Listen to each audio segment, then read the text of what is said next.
Hey everyone, and welcome to the Nerd Room, where we talk all things comics and movies. This is episode number 9, where we're discussing Deadpool. I'm one of your hosts, Tim. Troy.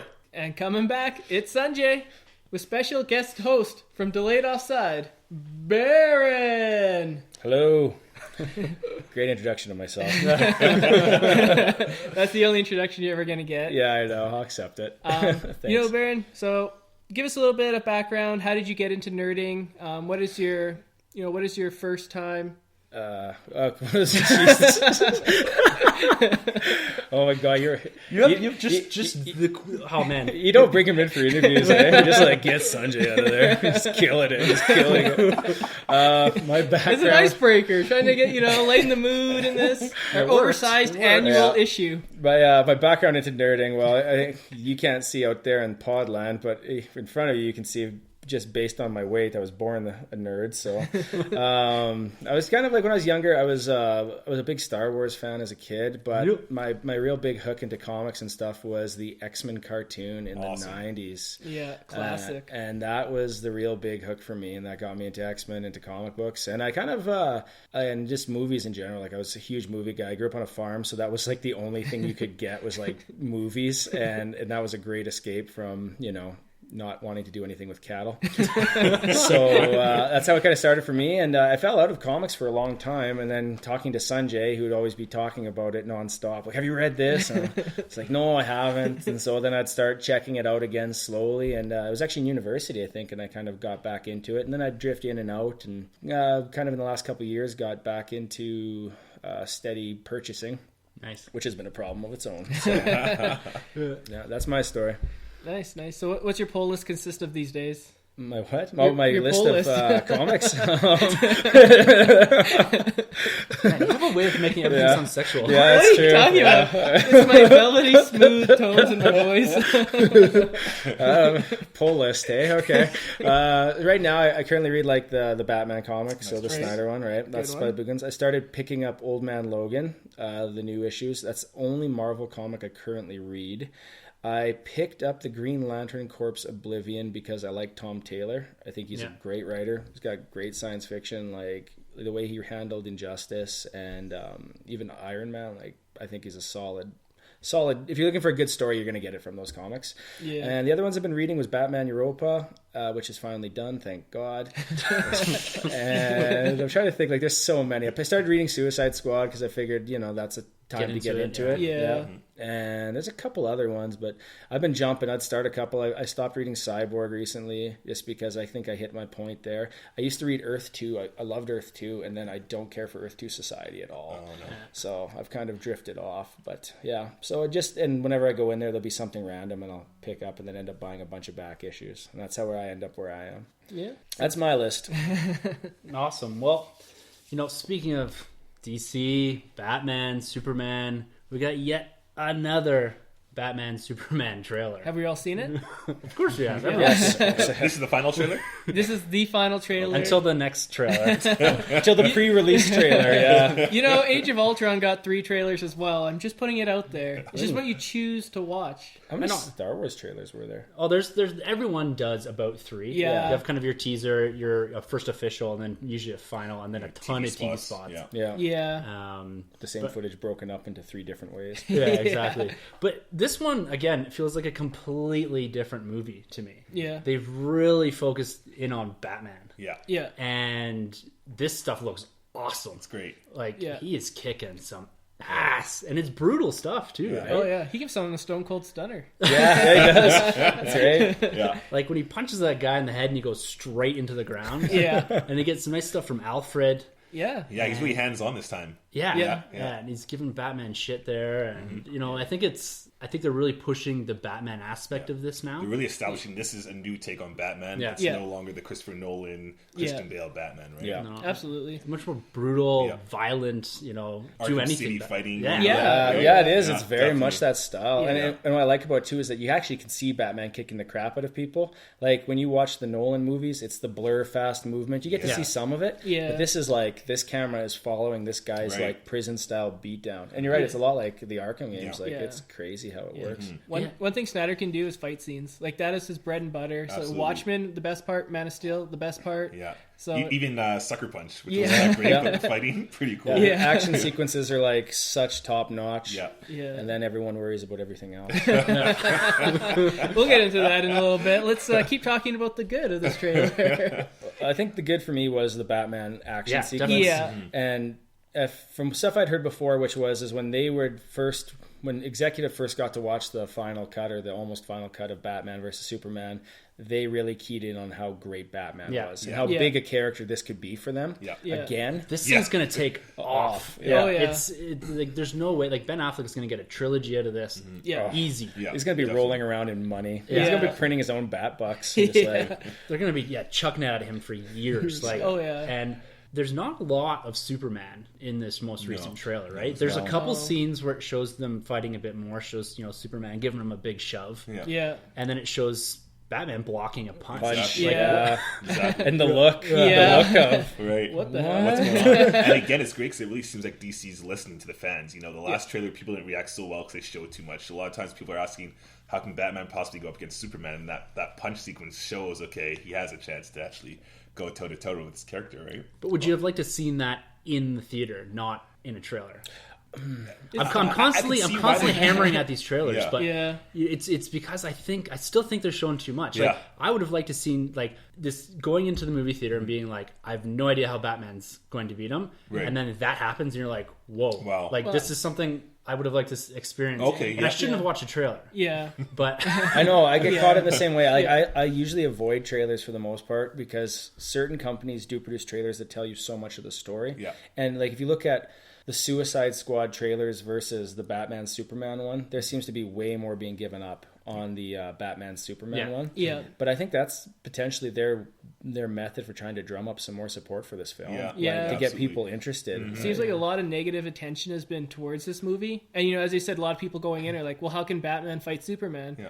So I think showing this kind of shows them, okay, well, in this world, in this scenario, Batman can hold his own against Superman. that's a draw though. Is how can Batman fight Superman? That to me, Is there going to be a one-armed Green Arrow running around in the background? That would Sure, be hope so. amazing. I didn't see it, but Stephen Bell, let's go. Yeah. That would be unreal. Yeah. when we get Wonder Woman talking. Finally, Yeah. again, they listen because everyone's Yeah. like, "Where's her dialogue?" Yeah. We finally get to hear in that sequence when she does like a Captain America dash. Yeah. Yeah. There's the battle, right? Oh, that's Just awesome. unreal. Yeah, with the shield and the sword. Oh, yeah. I'm there. Love it. Yeah, Sanjay's an unabashed Wonder Woman fan. I'm not going to deny it. Huge. You stay at his house, you will not be able to unhear all his stuff about The first, Wonder what is it, Woman. 6 volumes of Wonder Woman, the new 52? Yeah. I think it's just great. It's, Yeah. it's phenomenal. Yeah. The new stuff I haven't isn't read that as one. good. Like, there's a couple good storylines in there, but the new storyline is very mediocre. Yeah. But definitely the first 6 by Brian Azzarello. Oh, yeah. Some of the best just Wonder love it. Woman. The Greek mythology going Yeah, on. Just, absolutely. it's incredible. Did Morrison's one ever finish? Did his Earth 1? It's supposed to come out in April. Okay. The Earth 1 series is great. Yeah. At least for the other books, so. I heard they're taking a lot of the new DC cinematic universe from that Earth 1 universe. So, And like you've said this before, she's probably going to be the breakout character Yeah. in this Oh, movie. yeah. for sure. And running forward, they've already halfway through production on Wonder Woman already. Yeah. So I think you're going to really see her propelled and maybe put to the forefront with maybe a Batman. Yeah. If this thing goes sideways. Yeah. That is your holy trilogy, right? Yeah. Like, those 3. And, I mean, not like Batman hasn't been given, like, several millions of movies already. But I mean, let's be honest. There's a reason that's like DC's best-selling comic. Yeah. Yeah, and, of course. And that's their character. Yeah. You know. It's kind of a curse in a way too, because they focus so much on Batman because he's so much more popular than everyone else. It seems like they don't really build up those side characters as much as Marvel. Like Aquaman, he doesn't get anything. Aquaman's awesome. I don't want to hear you laughing. Sorry, I just can't buy it, man. I don't know. Like, I'll read it, but I just can't. Again, the new 52 run on Aquaman's been cool. Yeah. And that's what he said. Yeah, Jeff Johns, he can write anyone. John's John's can. Yeah. That's true. So I got a crazy fan theory out there for Batman vs Superman. I cannot wait. thought this I was hope gonna- there's a metaphor right in the middle of I it thought you were somewhere. going to start going on some crazy thing about Aquaman, and I just started laughing to myself. Is this the same universe as Entourage Aquaman? Or? Yes. Vinny Chase. That's the. They should have did that as the trailer. Yeah. Aquaman, and then him just pop up. And like, boom. That's what you've seen at Deadpool movie. Yeah. All right, so we all know the Nightmare Batman, where he's in the overcoat with the glasses, and it seems like the world's kind of gone awry. Well, I don't have any inside information, honestly, but here's my theory. Wait, hold on. This is a Nerd Room exclusive. DC's gonna come and like put a gag order on me. This is how hot this rumor is. Just lights will start flickering in here. Ben Affleck's gonna come down on a rope from a chopper and just bust down the window. Yeah, and they'll start replacing all the Marvel stuff with DC stuff. Whoops. How about this Batmobile instead of your Quinjet? All right, so the whole Nightmare Batman stuff, that's not a dream or anything. That's Earth 2. And so what happens is you're in Earth 2, and they did, I don't know if you guys know this, but they did spoil or tease a little bit of one of DC's biggest, baddest villains, Darkseid. Right. So there's an image of... pretty much. Darkseid came first. Darkseid came first. Yeah. I know. Spoke in the bear. That's enough, Tim. I'm leaving here. So in that scene, you see Batman and Superman are fighting, and it looks like the world has just gone to crap. Like, everything's destroyed. And I think what happens is, in that world, Batman and Superman don't end up bridging their differences, and they end up fighting, and it ends up almost destroying the world, and then Darkseid comes in and is able to take it over. And, we were teased that potentially Flash could appear in this movie. So what if you have Flash from Earth 2, uses his, he can transport between dimensions with his... I don't even know how it works, but... Speed Force of some sort. Yeah. Yeah. So he does that, vibrates into this world, and he warns Batman and Superman, you guys got to work together.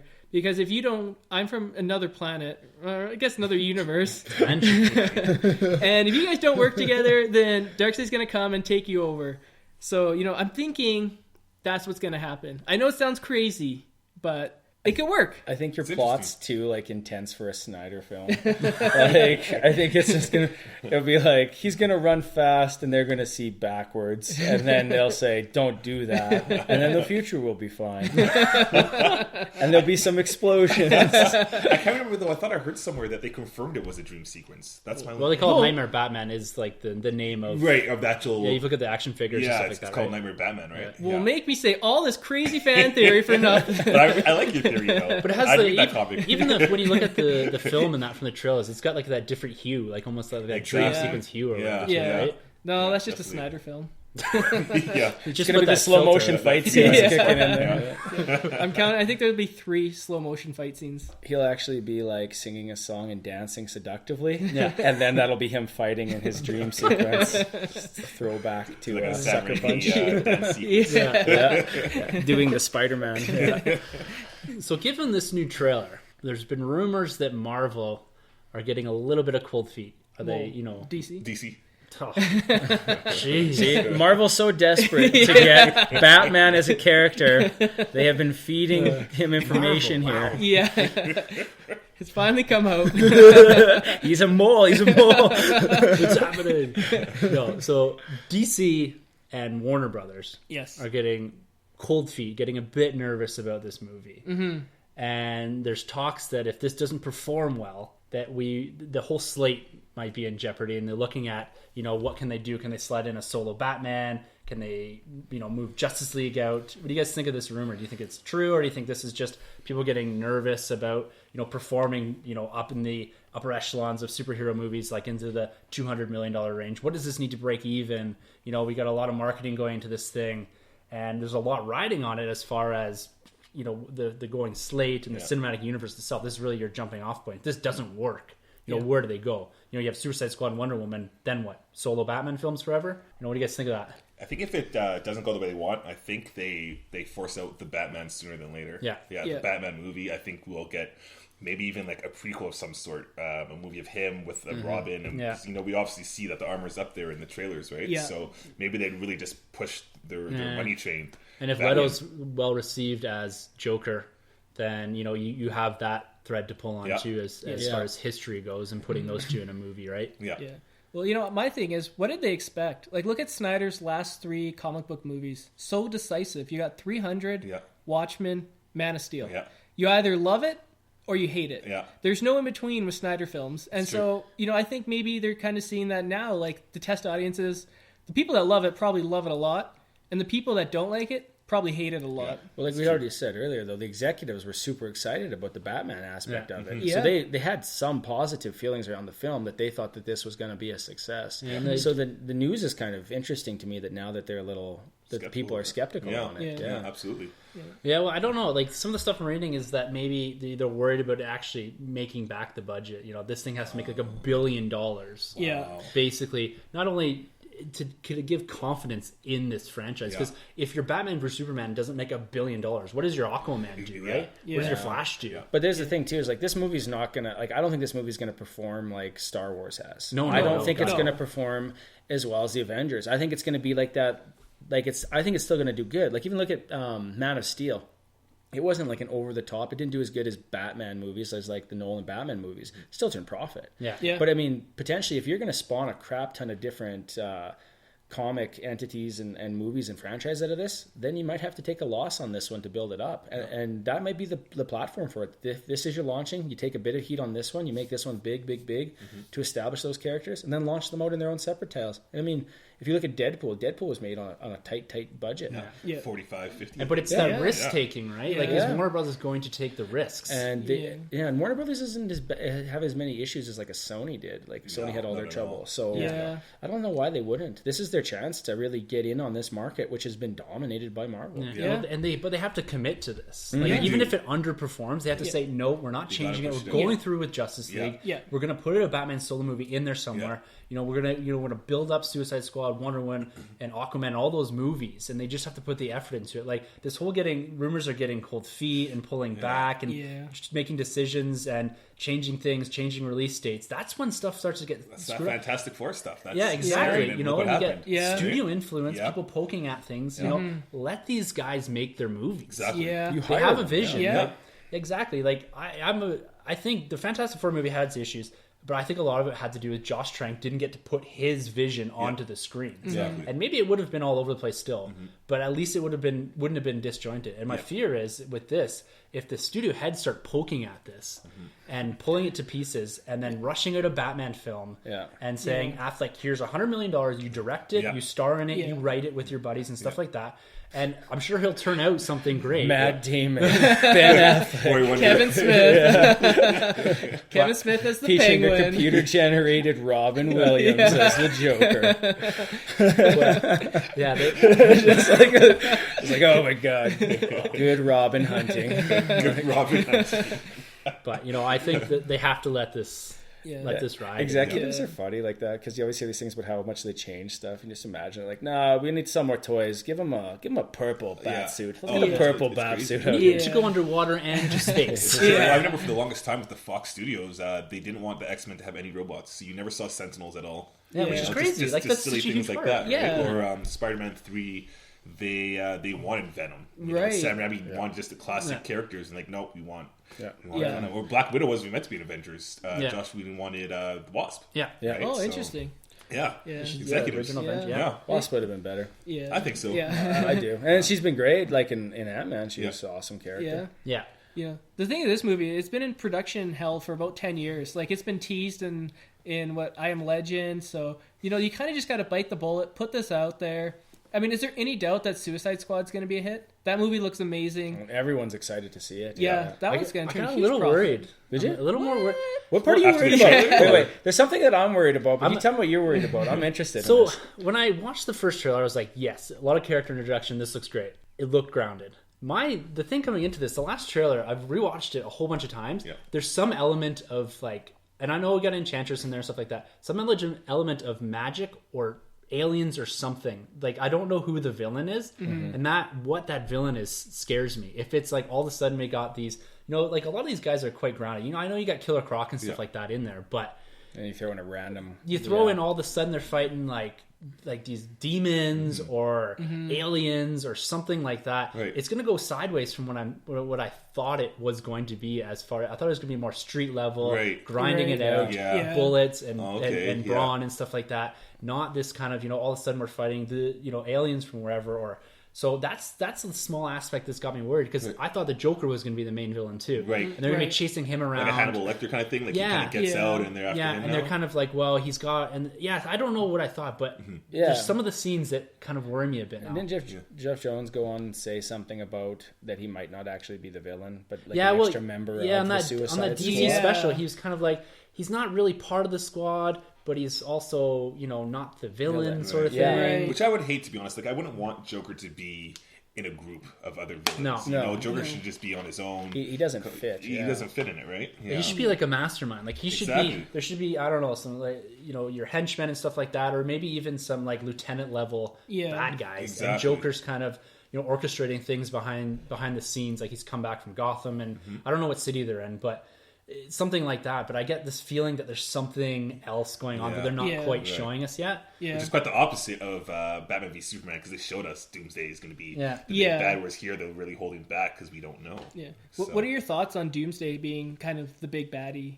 Potentially don't like it, to be honest. I think he's going to be in it for like 10 minutes. Yeah, I think he should be a Superman standalone bad guy. I don't really like him. Isn't technically Lex Luthor? Really? Yeah, Luthor's the big baddie, but the thing is with Doomsday is he's pulling the strings. Yeah. Doomsday's kind of a mindless villain. Yeah, like he's just like he doesn't say anything. He's just like, I must kill all Kryptonians. Exactly. He's so associated with Superman's death. Right? Amongst everybody, like they know that he's the guy that can beat Superman. Yeah. And I think that's why it's the one to go to, because who else would you pull out? Like, who else would you, if you could say this would be a great villain instead that's going to bring those two together, who do you pick? Like, who would it be? Brainiac maybe, yes, but Brainiac is a great one. That's a great right? one, yeah. But you're right, though. Who else could you do? It's either Brainiac or it's... You need someone that three of them can punch, right? Yeah. And do you want to waste a Brainiac? Do you want to waste a Darkseid? Not in a Justice League movie. Yeah. Mr. Pixel. Yeah. No one can say his name backwards. There's some weird comic book characters if you go back to the history. A lot of 60s drug use influenced some early comics. Big time. Yeah. Some of that golden age or silver age stuff is just ridiculous.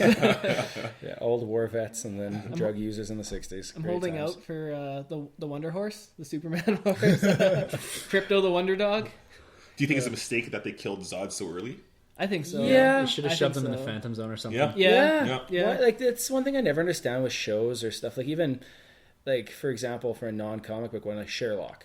So, not Moriarty, but they bring in another character in, like, season 3, at the end of season 3. And it's going to spoil some stuff if you haven't watched it, but it's on Netflix, so too bad. And they bring in a villain that, like, Sherlock can't defeat, so his go-to is to shoot the guy in the head, which is kind of a cop-out. Yeah. But it's like, that's such a great villain, and you've just, like, thrown him away. It's just like, I never understood why they killed the Joker in the first Batman movie in the 80s. I was like, he can't be back now. Exactly. What the hell? There's less universe building at that point, though. It's very definitive ends to it could have been a standalone movie. I don't think they even knew they had a franchise on their hands. And, like, franchising, like, I guess you had Star Wars and stuff like that, but as far as this comic book building universe, it really wasn't there. You had that continuity from Batman to Batman Returns, and it kind of goes sideways when you get to Batman Forever. What do you mean by sideways? Because I don't do tell. Because I think that was really the art of the whole series. Sell toys. Capture the essence of Batman in the nipples, the nipples in the suit.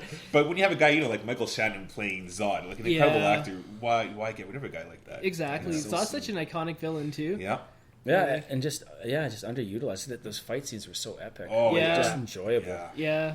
That's definitely, the best part of the movie. No, just lamenting the death of Zod. Rest in peace, Zod. So sorry.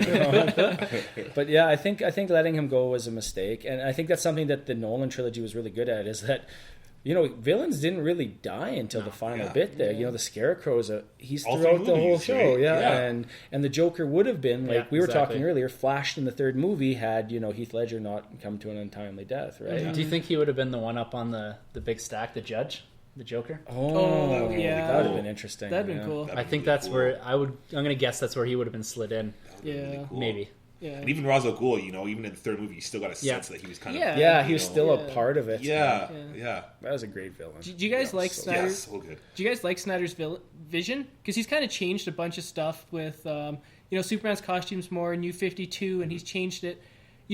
One thing you can't say is he's held back. He's kind of given us everything. This is his vision, whether you like it or not. It's his vision, and I think it'd be a shame to see him cut it short. because you know, if they take away Justice League from him, that's one option. You know, they go forward, but they just get a new director. You know, I want to see, you know, his vision. I want to see this play out to the end. Do you guys, would you guys welcome a change of director at this point, or do you guys think? I mean, it all depends on how the movie is. I mean, none of us have ever seen it, but just assuming it's bad, you know. That must have hurt coming out of your mouth, man. Heard Sunjay's just see the tear roll. If it's bad, you guys, I mean, I don't want to talk, but if it's bad. If it's bad, the podcast is over. I think they need someone driving the ship. They need their Kevin Feige kind of. If that's Snyder, then that's Snyder, who they got to keep, and they got to run with this. If they're taking his vision, then they, like I said, you have to commit to something. You can't all of a sudden have all this little bits and pieces. A new guy coming in here doing Justice League Part 1, a new director doing Justice League Part 2. Just run with a vision. You've decided on Snyder's your vision. You know, if this movie underperforms, maybe you start talking about different things, but you have to build on that continuity, right? Yeah. Like, you can't, I don't think you can go and start twisting knobs and taking pieces out and putting, you know, replacing casting and directors and all this kind of stuff. Right. You know, you gotta, I don't know, do they have a guy that's driving this? Like, George Miller. Bring back George Miller. Honestly, he would be an excellent choice. I would welcome him. Cool. Yeah. What if Richard Donner comes out of retirement? Jeez. How are we going to defeat him? We're going to fly backwards around the world, and we're going to reset the entire Snyderverse. Oh, man. Honestly, like, that's the worst ending in cinematic history. That movie was pure gold up until that point. Like, it's probably one of the greatest superhero movies. I still think you're stretching for pure gold. But... What do you mean? That's one of the best portrayals of Clark Kent we've ever gotten. Oh, man. Didn't his symbol have like a power in that one? That's number 2. Still the Donnerverse. I prefer the Richard Pryor one where you put tobacco as an element of kryptonite. Man. Filmed in Calgary. Metropolis, eh? Yeah. Come to Calgary, also known as Metropolis. Just beautiful city skyline. So speaking of Snyders, we got some sad news on Scott Snyder. Yeah. Leaving the Batman comic. Yeah. What are your thoughts on, you know, he's potentially going to just take over for Detective Comics. Yeah. But he's leaving the flagship title of DC right now. Probably the best-selling comic book out there. I mean, it sells over 100,000 and it's on issue 50. Yeah. How many other comic books on issue 50 are selling 50,000? 0 at Marvel. Because they're all at issue 5. Well, Snyder's been on for a while, too, because even pre-New 52, I think, he did a wicked run when Dick Grayson took the mantle of Batman. And That's right. He's been great ever since. Court of Owls is phenomenal. Yeah. That was Detective, though, right? He wrote Detective back then? Yeah. He did, actually. He did do Detective. You're right. Yeah. I think it was Detective. Yeah. Because the Black Mirror is the collection of those last of his Detective comics, I think, before he switched over to the Batman title. Yeah, that's right. So I guess it'd be okay if you went back to it, but I like the Greg Capullo, Scott Snyder team. Yeah, it's been they great. Deliver. Yeah. They have so many stories to tell. I mean, a lot of their stories were about the Joker, the Riddler, and then a bunch of villains that he created. Which I guess that's his vision. But sorry, I was gonna say, but if you go back, like there was an article that was pointing out how many old villains he took from original Batman years, and he reinvented them as minor characters or like petty criminals, and made them a part of it. And so it was like a really good homage to all these years of Batman, but also a nice spin on it. Yeah, I think Crazy Quilt's even in an issue. It was in the arc where Batman and Joker ended things. That's right. Endgame. Is that Endgame? Yeah, he was in that. Yeah, so cool. Yeah, and what you're saying. Like, it's too bad he hasn't done stuff with other villains. Yeah, but I mean, his Joker stuff has been just phenomenal. Yeah, like, honestly, like the best Joker stories in how long? Since Ledger. Well, I mean, okay. It took me a bit to catch on. I was like, what are you talking about? That's not a comic. But I mean, like, Morrison had a really great Joker story, too, where it popped out at the end that, what's his name, Gravedigger was actually Joker, the guy helping him the entire time. But, I mean, there's certain stories that really stand out, and if you look at it, he's given you 2 in a run. That are just amazing stories. Yeah, we're gonna look back on this run and just be thankful that we were there for the ride. Honestly, just fanboy gushing over here. First he's crying, and now he's just like, "I love you, Scott Snyder." What if Snyder rates What if Scott Snyder rates the solo Batman film, Court of Owls? I really want a Court of Owls movie. Red Hood. Yes. Yeah, Red that Hood, or the Red Hood. I've heard rumors of either, and I'm totally up for Absolutely. Yeah. Can you not tell me there's $1 billion in the bank right there? Yeah. Well, didn't Jeff Jones write the Green Lantern movie? So sometimes it does backfire. But I think it'll be good though to get someone else on Batman too. Like Snyder has a pattern in his writing, and it's, don't get me wrong, it's a great pattern. But you start noticing certain things. You know, there's going to be a twist at the end. You know, Batman's going to be intellectual and talking about something you don't know what the hell he's talking about. You flip in the comic book What happened? And he's almost got to like a Chris Claremont in the 90s, like X-Men level of writing, where there's so much explaining about what's going on and stuff. You know, he's just he's just not at least saying stupid things like, I'm going to use my bat grapple to shoot to the roof and then pull myself up. he can do expository without having to explain the action that is drawn on the script. So thank God. Yeah, he's really put Batman in some situations, you know, at the end of the issues, I'm like, how is he going to get out of this? And he turns it around. And he does like, even though the Bat God stuff is still kind of there, it doesn't feel maybe as strong sometimes as it has with previous writers. He seems more mortal, you know, more beatable and more human. For sure. They've really pushed that element. And the characters, like Alfred is so much more of a standout character. Like even in the last issue, like where 49? He's just like basically praying that Bruce Wayne is not going to come in and re-expose himself to this stuff. And that end panel when Bruce Wayne's back, right? So Tim, you know, you've kind of jumped off this bat train, or you've never even jumped on this bat train with the thought of a new writer coming on. Does that excite you? Are you gonna join the Bat family? Join us in our... Wait, let's just twist this.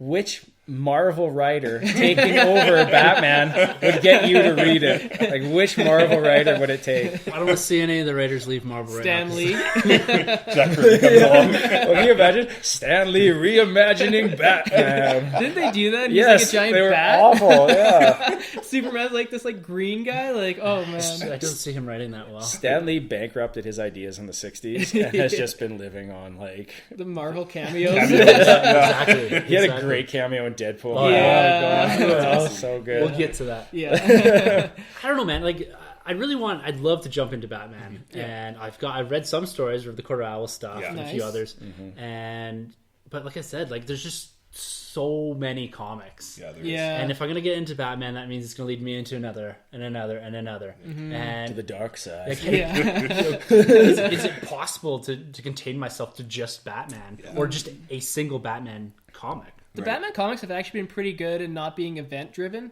So they've kind of been standalone, where you don't have to be like, oh, I got to pick up Batgirl and I got to pick up Detective Comics. You don't have to. No, you don't have to. Batman's Batman, but there are other stories that you could read. There's little things. Robin War going on and stuff like that. But or even the 0 Year comics and stuff. If you guys had to pick, what would you say is your favorite of all these storylines that Snyder's done, the Batman ones? Which would you say is your favorite? Court of Owls. Court of Owls. I've only read Court of Owls and one or two other short arcs, but the Court of Owls is great. I'd go Endgame. Endgame's Joker, great. And see, I'd go Death in the Family. Oh, that's a really good one. So good. That one issue where he goes through Arkham and he's fighting through all the different villains. That was excellent. And just like how it was like the old crimes being recommitted, and it's just this constantly drawing you towards something. And then the family at the end, like it was a dementedly great story. You could say every one of his runs has been like an iconic classic run. Like there's not one that's been just like, Did you guys like Zero Year? I did actually. I avoided it for a long time. A friend of mine was like, "Oh, it's not that good," and I was like, because he didn't like how the Riddler was portrayed, which was whatever. I know. And then I got into it, and I was like, this is better than he said it was going to be. This is pretty good. And his costume in that, how it's all like Mad Max like. He's got the purple gloves. I got that figure. Oh, anyways, nice. I've seen that. You know, I think that was a good way. It was a neat, and it was a very original origin story in a lot of ways, right? It gave you something that you hadn't seen before, which when they keep revamping these characters over and over again, it's going to get hard to do. Especially going up against Year One, to do another origin story. Turned out all right. Good stuff. You know, you mentioned figures. Oh, nice segue. Which Batman figure would it take to get you to start reading the Batman comic? I need Troy to customize me up something. Can you customize him a Darth Vader Batman figure cross between the two? Just slowly bring me over. No, this past weekend there was New York Toy Fair. And, we spoke about this a little bit on previous podcasts, but, this was really kind of the start of, as far as seeing what's going to come out in 2016, as far as action figures, collectibles, everything you can think of. Funko, Lego, Marvel, DC, everything. And we got some awesome images of some stuff coming out. And, for collectors, fantastic. Yeah. For our bank accounts, not so much. No. And that Canadian dollar. That's the killer part. It really is. 40% more sometimes. Huge. Yeah, it's nuts. So we got lots of information. Lego. Like I know you guys aren't all like into Lego like I am, but there are some, like, Star Wars has 25 sets coming out. Oh my gosh. 25? Wow. Which is crazy. Yeah. And they got some of the big ones. So, like, they have this Ultimate Collector Series, which is, they did the Helicarrier, and they've done, like, the Sandcrawler and huge TIE Fighter. This year it's Battle of Hoth. Yeah. I've seen that, yeah. And so you've got the Ion Cannon, you've got the Wampa Cave, you got Tauntauns. You got Tauntauns? Yeah. Oh, man. Everything. And it looks incredible. It's like 2,000 plus pieces and all this. Okay. Yeah. It's just a small picture of it. Yeah, it looks fantastic. Awesome. And, it's crazy. It's kind of more of a play diorama set as opposed to, like, they usually do big ships or big vehicles or something like that. This has got tons of minifigures. And it's got beasts, it's got ships, it's got Snowspeeder in there and all that. The towers, the turbo lasers. Like, looks awesome. And the white robot, the little white C-3PO. Yeah, it looks awesome. Just fantastic. Holy smokes. And then there's some other supplemental sets that go with that. And then even the advent calendar for 2016 is looking very similar. It goes with the Hoth battle and all that too. And then they also announced, and this is interesting because we talked about Star Wars canon a couple episodes ago. And they announced this new Lego animated series called The Freemaker Adventures. Interesting. And so it's set between episodes 4 and 5. No, between 5 and 6. Between Empire and Jedi. And it's kind of like this, it's based around this family that are kind of like scavengers and stuff like that. Do they end up on the Ewok planet? Is that where this is going? No. Are they going to be like the Ewok movies? Oh, God. Oh, God. This is the only thing about Star Wars I love, the Ewok movies. The Battle of Endor. No. So I guess it's all Lego characters and stuff like that. And I don't know if you've seen some of the Star Wars stuff that they've done recently. It's quite comedic, right? It kind of it is. I played the games back in the day. Yeah, exactly. It kind of picks at some of the inconsistencies and some of the story rating holes and stuff like that, but in a really fun way. Not so much in a way to kind of tear down the movie, but just to kind of acknowledge some of this stuff. And it seems it's going to be very much along those lines. Not sure if it's canon or anything like that. So it's going to be interesting to see going forward if this is part of. So it's new characters. I guess you're going to be seeing some old characters like Vader and the Emperor on the poster. So it's likely that we're going to see these guys as well. So it's kind of cool. Kind of the same way Rebels is kind of weaving in and out of the old, like bringing in old characters from the original trilogy and stuff like that. What do you think happens to the characters in Rebels? Do you think they all die? I think they bite it. They have to, hey? They have to. How do you have a Jedi, a guy who's like a Jedi, who in one episode gets told by Yoda that, hey, you know what, you're a Jedi Knight now. And then Luke Skywalker is like the last of the... They say that, like, you're the last of the Jedi. Yeah. Kanan bit it a couple of months ago. We were banking on him as our number 2. Yeah, I think it'd be so sweet to see... Diced. But he... Sorry? No.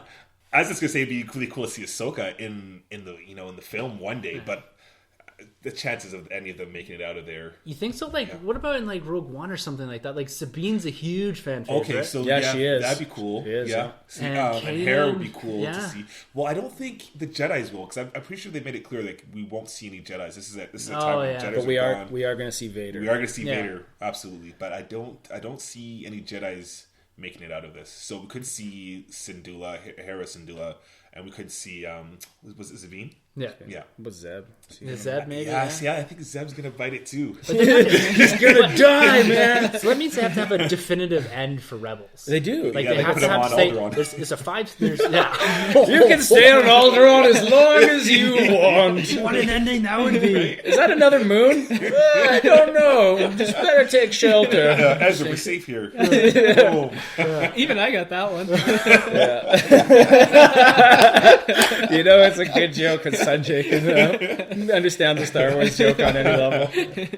I would love to have some of them come out. I really would. I don't see how they're going to do it. I don't see how they'll pull it off. I really don't. Yeah. With the success of the series, and I'm not saying this should drive storytelling, Right. but we're seeing the Black Series, right? Yes. The 6-inch figures that we're seeing, Sabine, right? Kanan, Yeah, Leia's another two, but that's not Rebels story. But no, there's a 3/4 inch Leia Yeah. that they showed too at Toy Fair. Do you think they're bowing to all the pressure for the fact that they didn't have any like female action figures for the But also they're like, Series 2? but they also now have a lot of female characters that are very strong characters in the series now, right? Including Rogue One. The lead is Felicity Jones. I think plays the lead. Exactly, and they just announced beat out Tatiana. Oh yeah. Vagina people. It sucks. It sucks when we lose out jobs. But this recession is killing us. But no, we're seeing lots of good stuff from Star Wars. Yeah, and, definitely. And the 6-inch line too. We talked about, we gushed about some of these before, but some of the new stuff we got an AT-AT driver, a proper snowtrooper, and Darth Revan. Yes. You see this? Revan, like that's something that people have been wondering if that's still going to end like canon because it's so much long ago and so before. Yeah. But Revan's sick. Yeah. So that was a fan vote. So that's a really? fan vote. Last year they did Sabine and Darth Revan are fan votes. So does this make them canon now? Because I don't. Well, Sabine's canon. Well, Sabine is, but Darth Revan, I don't know because they have the video game, the MMO online still going on, and they had a big. Darth I don't Revan see thing why going that on. stuff pre-episode 1 isn't still canon. That's Like the I don't. They're not going to revisit that. Especially stuff that especially stuff that isn't like controlled by Dark Horse Comics to some degree, right? None of it's controlled by Dark Horse. Exactly, but they didn't have an influence on how that game was constructed. Like BioWare is still making stuff like Star Wars things and so forth. So why not just accept that as canon? It's a great story. Oh yeah. And there's meant to be talks. There's meant to be an episode in Clone Wars, and they're meant to bring up Revan. And I think they brought up Darth Bane instead. But if they're bringing them up in Rebels, it's canon. Yeah. Or the characters, or the Clone Wars even, right? Or Clone Wars even. Yeah, whatever. Yeah. It's that those characters are canon. Yeah. So that's how they've laid it out. So if they've brought it up, it's been thought about, right? Yeah. And so whether or not their stories actually that have been written before or actually still exist, or if they're in the Legends line or whatever, but it's really great to see that they're still pulling from EU. Yeah. And I guess he was the only one in this fan vote. I guess they had Mara Jade was part of it. Oh wow, that's and, big. And Grand Emma and stuff like that. They're all part of it, but they didn't. The votes didn't add up. Nowhere near what Darth Revan. So he's huge. He's a fan favorite. Big time. Revan would be sick. Oh, he would. Yeah. It's cool to see. And I guess the images I saw and from some of the reports, apparently the action figure is incredible. Like it's so detailed and looks just spot on. Because this helmet's very reminiscent of Kylo Ren, kind of, right? Yeah. And that's one of the things that they talked about when I was reading was that how many people thought that's what the Knights kind of jump back to was this concept of Revan. And they very well could. Like that'd be like a really interesting thing to explore, right? It would. And, so we also saw lots of other stuff. Oh. On the DC side of Lego. Yeah. Did you see the giant Batman 66?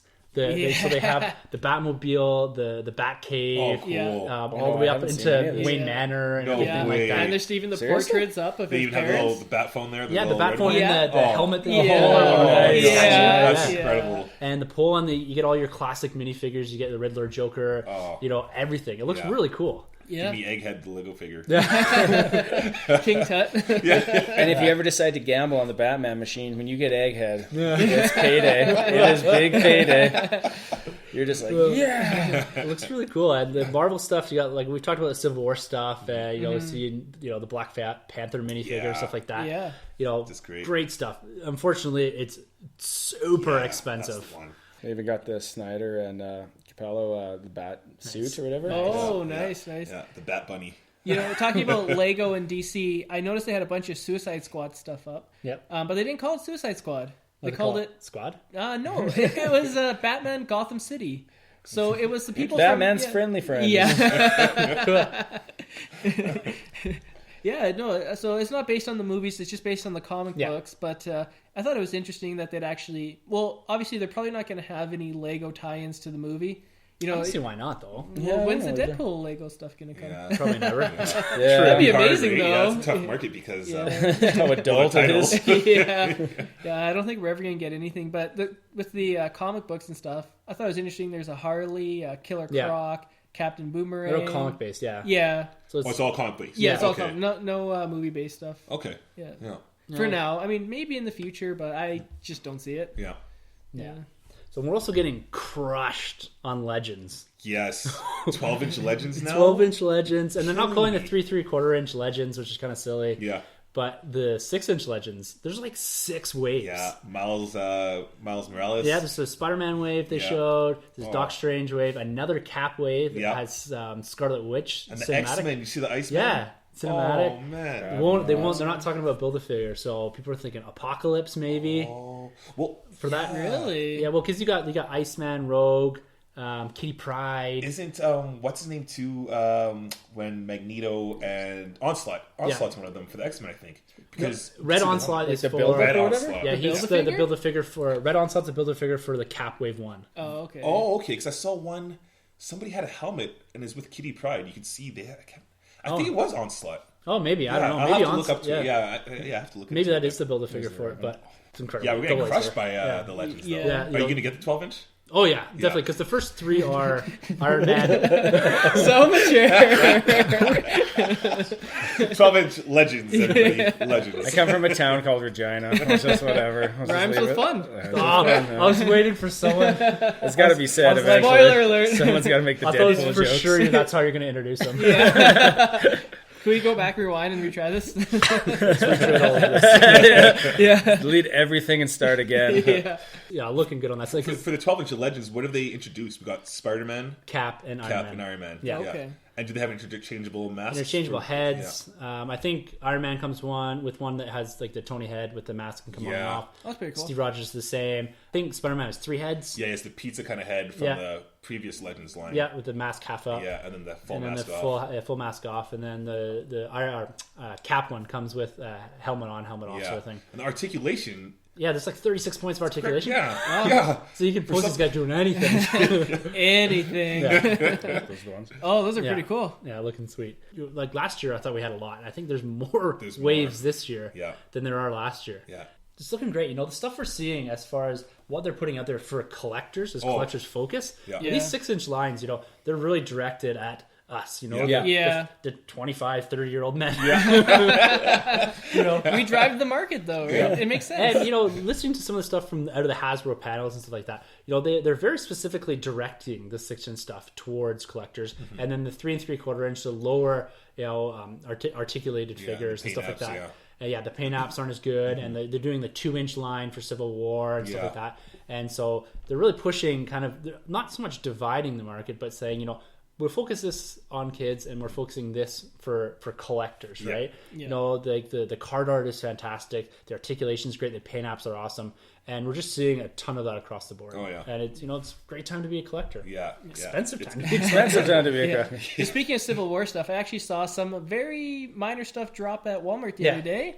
We got a shield, Iron Man blaster, and it had painted on Captain America Civil War. So that's starting to roll out. Yeah, you're starting to see the art and all that sort of stuff that will go with it. So hopefully we start getting some more stuff. And not hopefully, because I need more Batman Superman stuff. Sanjay just goes to Walmart, starts knocking toys off. Get this off! Get this crap out of here! This is Batman territory. What are you gonna do? Aisle 12. Just go buy all the Batman versus Superman stuff. That one end cap that they have. It's gonna cost you about $60 maybe. Or you can wait till Christmas when they're on discount because no one else bought them. Discount. Clear them up. Did you guys see any of the other stuff, like the giant BB-8 that's come out? Yeah. Like what is it? I can't remember how tall it is, but it's huge compared to like the little Sphero one that I have. No way. Does this roll around too? It's got like a control kind of like a Wii U, looks like. Yeah. Not Wii U, but like the old Wii controller, like the trigger and the joystick. Oh, okay. And it controls. It has voice command, I believe. A ton of different things. That's crazy. Yeah. So I want one. So if you're listening out there, Care to purchase this or sponsor? the Star Wars please sponsor. Really start tweeting all the toy companies to do executive like previews of toys. Hot toys. Hot Toys is the one. Hashtag Put hot CEO toys. on your title. Yeah. And then make it You know, and another one that's come out is I'm a big collector of the Funko Pops. Yes. Yeah. And they announced, you know, that there's a huge Suicide Squad. That's right. Suicide Squad Yeah. line of them. And, you know, the Joker one looks great. Yeah. The Star Wars ones. But the cool thing about Star Wars is that's our very first old Luke merchandise. No way. They're doing a Funko Pop. It was Do just they got like sulking Luke? No, like episode 7. Toshi Station. Episode okay. 7. Luke. Yeah, our Wow. first old Luke All my merchandise. friends are dead. All my friends are dead. Luke Skywalker. All right, nice. Exactly. Yeah. The mope is a different kind of mope, not Toshi Station, Not but the one like. that, hey, I just made out with my sister. Look. Yeah, not that one, but I felt Han get lightsabered. Yeah. And I can't tell if you're my daughter or not. It hasn't God, stopped him before. I was so drunk at Mos Eisley. Oh, what was her name? I just got out of Jakku so quickly. It was whatever. Unkar plot wouldn't give me any portions. No, it's so it's looking cool. Like it's neat that we're finally. I'm sure we're gonna get a 6-inch and a 3.75 inch of Luke eventually. Yeah. But this is kind of cool. We're finally seeing, you know, Luke merchandise coming out, right? Yeah. Yeah, that's And, awesome. You know, the cool thing about that too is, and you sent this to me. Yeah. The announcement of episode 8 Oh, going yeah, into that little production. clip, right? And the little clip, it shows, you know, it's got the scene Yeah. that's out of episode 7, the very last scene, Luke and Ray. Yeah. And then it flips to the director. Yeah, cut. And then boom. Oh. Episode 8 is in production. Yeah, is. that quick. We only got just under 2 years to go. I want to join the marketing team of Star Wars. Like, literally, all you got to show is just the littlest thing, and people just lose their mind. Oh, yeah. Like, that must be the easiest job in the world. Literally. Star Wars? Yeah. Literally. Here's Luke. Oh my god! But it's literally a scene from episode 7. Yeah. And then they look at the director, and it could, you know, I don't know what the director looks like. Yeah. It could have been anyone. Right? Oh, it's just this cut, and there's about 15 people standing behind him, right? Yeah. You know, they could have been out back of someone's backyard. And like, oh my god, what's that scene from? The speculation runs rampant. Going crazy. Yeah. Yeah. So it's nice to see that the production's starting, but Yep. so long to wait. so long to wait. And, But, you know, But you get Rogue One in between, right? Yeah. Yeah. It's just, Yeah. It's just, you know, when feel do you the think we'll need. see something from Rogue One? Celebration? So You know, they fourth? announced, or they hinted towards, the first Rogue One merchandise is going to be released similar to what they did with Force Awakens. Oh. That exclusive at San Diego Comic-Con. Mm-hmm. So the Force Awakens one was the Stormtrooper. It's the same Stormtrooper that came with the mass release of them in the 6-inch, but it was in a different box and it was Right. kind of specialized to Comic-Con or whatever. So I guess there's going to be a San Diego Comic-Con exclusive as well as a Celebration Europe exclusive. Celebration. Oh. Yeah, so Rogue One. So Europe. That's it, They right? play the same damn song every year. The gay pride parade in Europe to sell Star Wars stuff. Dancing Yeah. about, yeah. but that's where we're gonna get the first, and like the opportunity for us to get stuff like that. It's gonna be very difficult. I tried to get the Force Awakens Stormtrooper from because every San Diego Hasbro holds back a few and puts them on their website about 2 weeks after San Diego Comic-Con, and it's this mad dash. The site crashes every year. I try every year. I got one into my cart last year, went to push pay, and it said, we're sold out. But it's like $25 American for it, $25 American for shipping. Oh my And gosh. so to get your hands on this Rogue One, it's probably like we're gonna get the figure. Like it's probably gonna be something generic. It's probably gonna be a Stormtrooper from Rogue One, right? Yeah. Something generic. It's not gonna give away any of the new characters, anything like that. It's You can gonna do a be Vader figure then too. You could. technically. Vader would be Yeah. mental, right? Yeah. Great. But it's probably gonna be something very generic, Yeah. like a Stormtrooper again. You know, Lightsaber Yeah. action. Yeah, you know this is going to come out right when the Suicide figures are going to drop, and I'm just going to push it all out to the side and just be all Star Wars, and I'll be like, Star Wars again. Hey, little girl, wouldn't you rather have this Harley Quinn action figure? you're not gonna buy that, are you? You don't need 5 color ends. No, how about this Joker? Look, he says deranged on his forehead. Don't be scared of the word suicide. It's fine. It's a kid's toy. Oh man. So good stuff, and it's collectors. we're very well set up for the there's future. a lot of hunting going on there. And going broke. Yeah. I gotta just take some time and gush over the DC stuff. So What DC? Marvel 2, as they're going to call it in a couple of years, if Tim gets his way. DC, their Batman v Superman stuff has been coming out in the Multiversity line.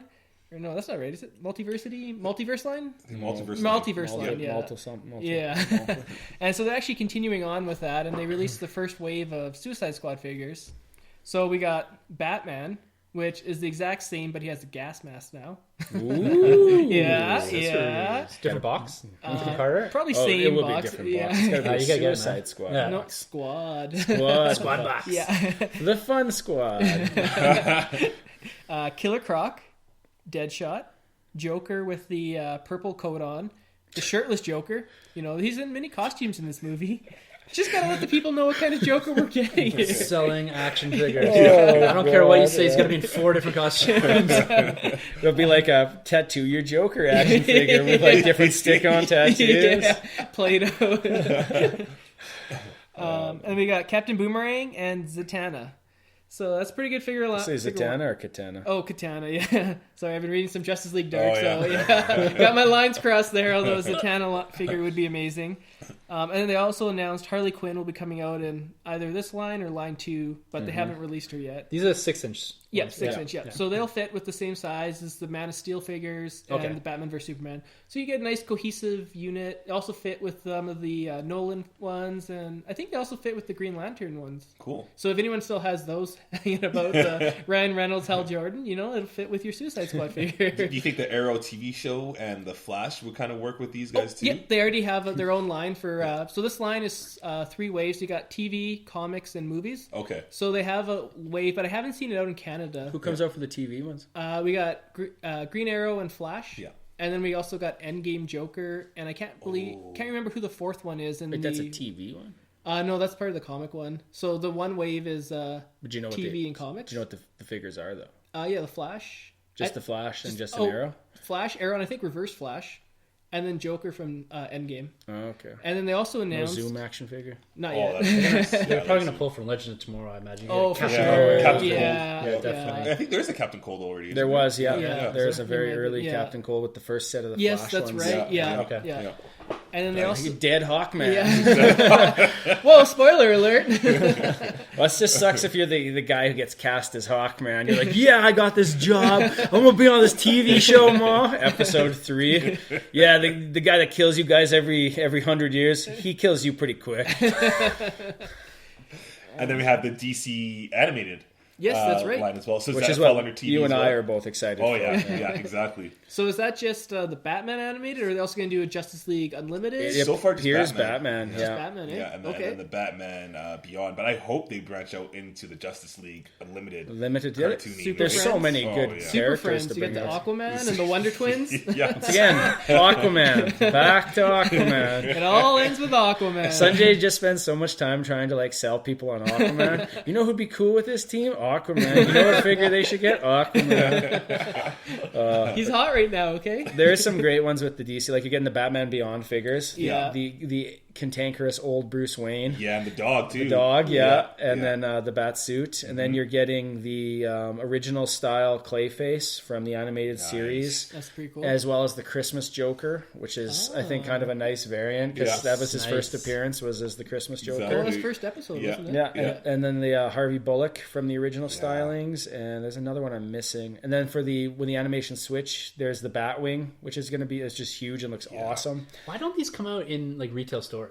Yeah. Like these are Because very kids, specialized. you don't want kids to play with them. You know, I can't find the DC animated stuff in any Yeah. retail stores. No, only me at, either. the comic stores. Yeah, That's Yeah. it. It's very specialized. A lot of DC stuff is like that. Like you never Yeah. see any Yeah. DC stuff Yeah. like at It's Toys R Us, Walmart, unfortunate nothing like that. because Right? it probably Never. helped the product. You'd think. Yeah. You get kids Well, playing with those marketing, figures. right? Yeah. Yeah. My favorite was in the comic store when around Christmas time where there was this lady who was in there and she was just like, looking at the prices. She's like, I just want a Batman for my kid to play with. And the guy who runs the store is just like, yeah,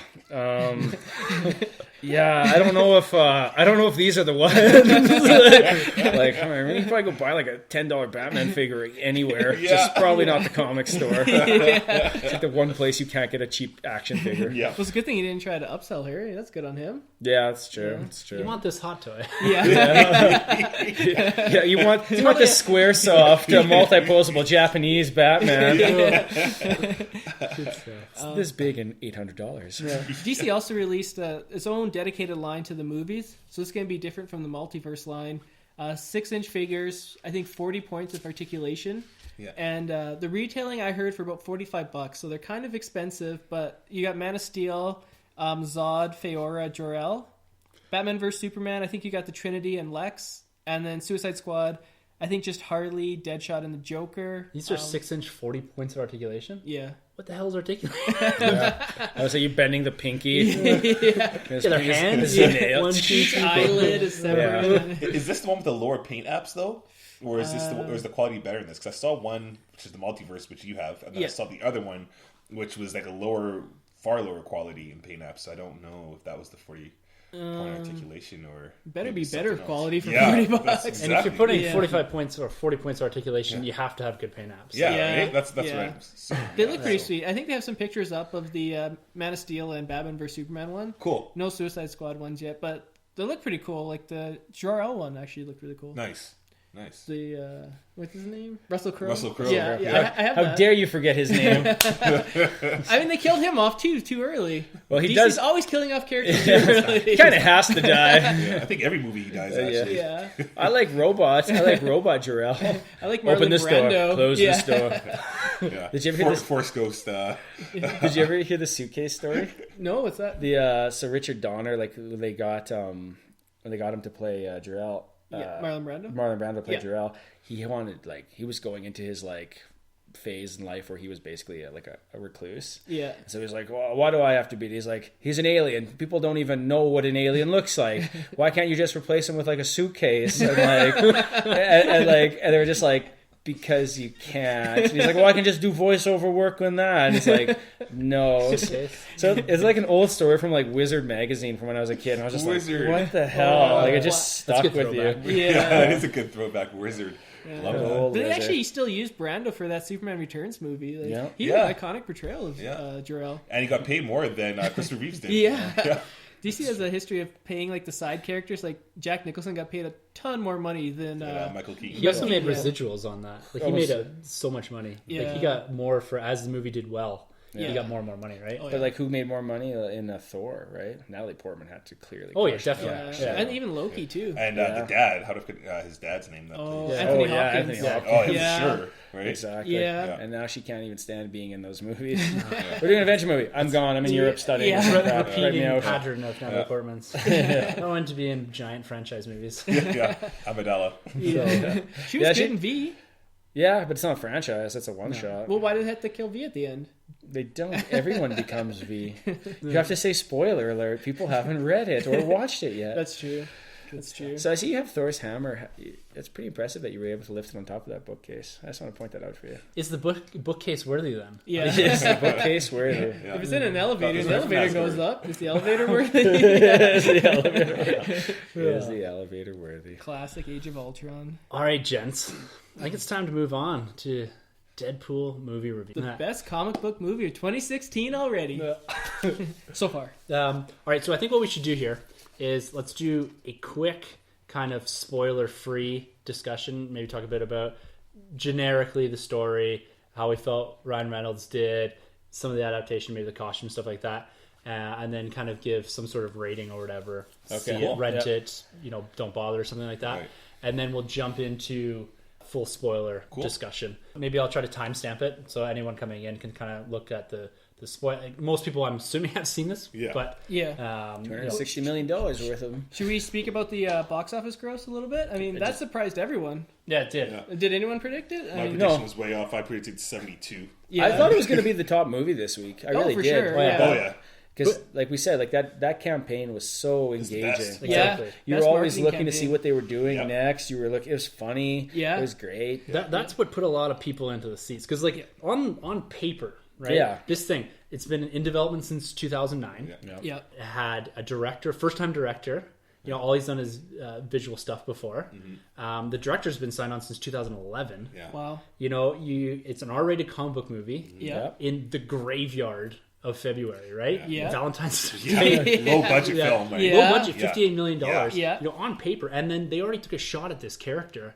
Not well and received. failed to Yeah. right? And yeah. it's, Yeah. and Fox, you know, they have a tendency or a reputation of kind of tinkering with stuff. So going into this thing on paper, you're saying maybe flop, or maybe it's going to make, you know, maybe just its budget back, whatever, really low budget. So we can do this thing. But this thing performed like crazy. Yeah. Yeah. That's got to be the biggest like grossing Ryan Reynolds starring movie ever. Yeah, Like, I think so. I can't think of He's, anything. I think there was a list of actors where you think of them as like celebrities that do well or big names, and he was one of the ones that had one of the worst showings. for Yeah. the amount of money being made by his films, right? Yeah. Because this broke records for this month, didn't Yes, it? it did. Yeah, Yeah. yeah. Yeah. I think Hangover was Yeah. next, or The Matrix. I think The Matrix. Oh, wow. It beat was- The Matrix? Yeah, it beat Yeah, The it did. Matrix. Wow. For the highest grossing R movie or something, Right. R-rated movie. Yeah. But not only that, like when you look at first solo outings, Yeah. this beat Guardians, this Yeah. beat Winter Soldier, Yeah. this Yeah. beat Iron Man 1. That was Wow. huge. Yeah. It was huge. The only thing, and it beat most of the sequels opening weekend. The only thing it didn't beat was Iron Man 3 Yeah. Yep. and both The Dark Knight and Dark Knight Rises. Wow. I'm not including Avengers like team up movies there. Oh, yeah. But like you're talking solos. Yeah. There's Yeah. it only didn't beat 3 movies That's opening impressive. weekend, Yeah. which is So even beat Spider-Man and all that too. Then. oh no, Spider-Man 3. I don't think it beat. Oh. It's amazing how like the threes Yeah. are the worst ones and those are the best performing. Yeah. Like, Yeah. I gotta pay that money to go see emo Spider-Man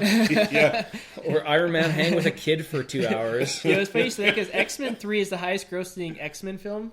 And the this, worst. Yeah, Yeah, it's just clearly like- the worst. This one's only 120 million behind it, so it's Yeah. going to catch it. It's just a matter of time. So this is going to become the highest grossing X-Men film. Yeah, Better than Days of Future Past. which was so good. Amazing Yeah. film. Yeah. Yeah. Better than X2. Better than First Class. First Class was super good as well. Yeah. Yeah. Yeah. Yeah, well, I was gonna say this thing is performing like a summer blockbuster. Yeah. Yeah, it is. Yeah. Yeah, it In kicked it February. off early, right? Yeah. This summer blockbuster movies. Yeah, exactly. Like Yeah. we're 6 months early. February. Yeah. It's, you know, big movies can come out any month of the year now. Deadpool has proved it. What came out? Star Wars came out in December. That proved that it can come out in December. So, you know, it's not just the summer movies anymore. It's all year round. Yeah. And because it's good because, you know, there's more movies coming out than ever before. And so instead of just cramming everything into the summer and then getting some movies that you forget or get passed over, you know, You now have it a gets... right chance to kind Yeah. of get your money back as a studio. And yeah, you're seeing that more. Like people are becoming aware of what they're going against, being like, "No, this is stupid. We're Yeah. pushing this back." Like Batman Yeah. and Superman was supposed to Go go up against against, Age of Ultron. Yeah. Civil War. Or Civil War. Civil War, sorry, Yeah. yeah, Civil War, and Yeah. then yeah. And Rogue Nation. What was the Mission Impossible was meant to come out the same time, I think, as Star Wars. And Yeah. like, no, bad Smart idea. move, yeah. Yeah, We we talked let about sisters Speaking take of- that one. Speaking of that, just got announced Transformers, I think 5, comes out the same day as Wonder Woman. So Interesting. which one's going to move? Probably Wonder Woman. Transformers. Man, Yeah, because Wonder Woman's gonna makes a lot of move. money. I don't like the franchise. No, but they make no, a lot it of makes I don't know. money. I've never met anyone that likes the franchise, but they all make over $1 billion. Yeah, Right? Yeah. it's ridiculous. Wonder Remember, Woman's probably got to move. robots Yeah. sell huge in China. Yeah. Like, Yeah. there was a cultural ban on robots or something. I can't remember. Oh, wow. It was one of the podcasts, like the Kevin Smith Batman. You just podcast. listened to this podcast, right? This is one of the only ones I listen to. Yes. Out of the 800 that I have to listen to. Oh, is that the Kevin Smith and Batman? or Yeah, whatever? Batman on Batman. Yeah, I think yeah. they talked about how there was when and that's why movies like someone with the giant robots beating the crap. Pacific Rim. Yeah, Pacific Rim. How it did so big overseas, Yeah. right? Like I mean, it's because now that's something like they love it, like people love it, and so if you can sell your movie overseas in the China market, Yeah. like you can ignore North America. Yeah, it's a huge Like, factor. Yeah. I think even Terminator, the Jenny size. Yeah. Did well Yeah. overseas, Yeah. yeah. And then they're just like, no, screw it. Yeah, scrap it. Broke my heart. You know, Yeah. I was the only Arnold's sales pitches were awful. In this one, I'm going to be a coffee machine, but I still don't kill you. You know, Arnold won't be back. No, that's he'll he'll be in like a wheelchair, you know, just pushing and be like, I can still terminate you. The thing is, he'll be the wheelchair. Yeah, So what do you guys think of Ryan Reynolds? Great. Excellent. He is Great. Deadpool. Yeah, he's what Robert Downey Jr. is to Iron Man. Exactly. Yeah. Hugh Jackman is to Wolverine. Yeah, Exactly. he's found his iconic character that will put on his tombstone. Yeah, he's born to play this role. Yeah. I think this was his personality being let loose. Exactly. You don't really don't have an idea of what certain Hollywood people are like actors. Like, oh, Hugh Jackman seems like a nice guy and blah blah blah, but you don't know what he's like as someone to hang out with or have a beer with. I think if you were to hang out with Ryan Reynolds, this is what he would be like. Like inappropriate jokes. Yeah, exactly. And not to take away from the writers or anything like that, but I think a lot of that was him. Improv. Yeah, I think it was too. Absolutely. I think they improv the crap out of it. Yeah. And I love your liking that to Hugh Jackman. This is his role now, right? Oh, yeah. Absolutely. And, he's at a point in his career where now he can just ride with this. Well, he could play this guy for so long, right? The makeup, I mean, there's so much you can do with this guy. You could be old as hell. Yeah. And no one's ever going to know. Right? Yeah. Yeah, he nails that Merc with a mouth. Oh, right? yeah. That whole characterization, right? Mm-hmm. Like, he just fits the bill so well. Yeah.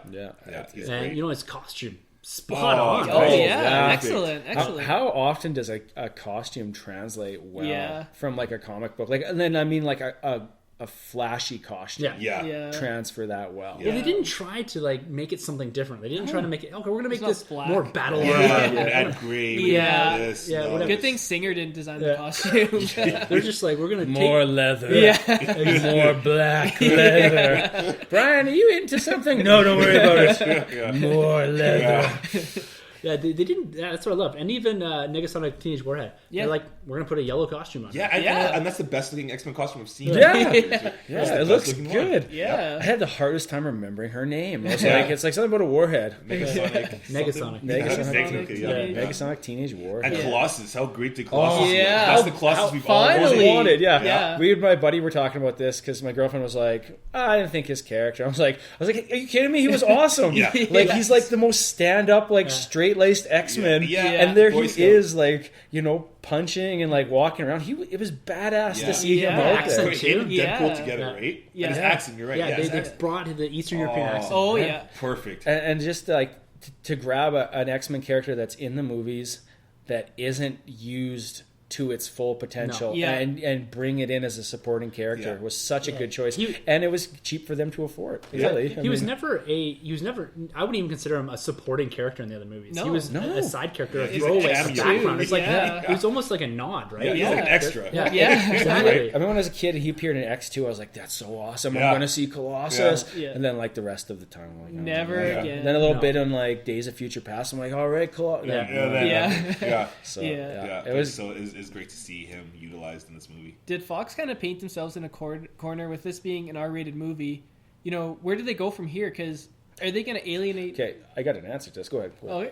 Or are they going to alienate fans where they put Deadpool in a PG-13, the next X-Men movie? Because we all know he's going to be in the next X-Men movie. Given the success of this, do you put him in a PG-13 movie, or do you turn the X-Men franchise into an R-rated franchise? Okay. So I think this has already been decided, which is they've just announced that the new Wolverine movie is going to be R-rated. Really? Wolverine 3 is coming out as an R-rated movie. Wow. And that's something that's interesting because I think fans of Wolverine have wanted to see Wolverine let loose and I never wonder, been able to hit someone with his claws. because he usually cuts the rope attached to him or something. Or uses a sword instead of his claws. Exactly. So, to get this moment, to get him to...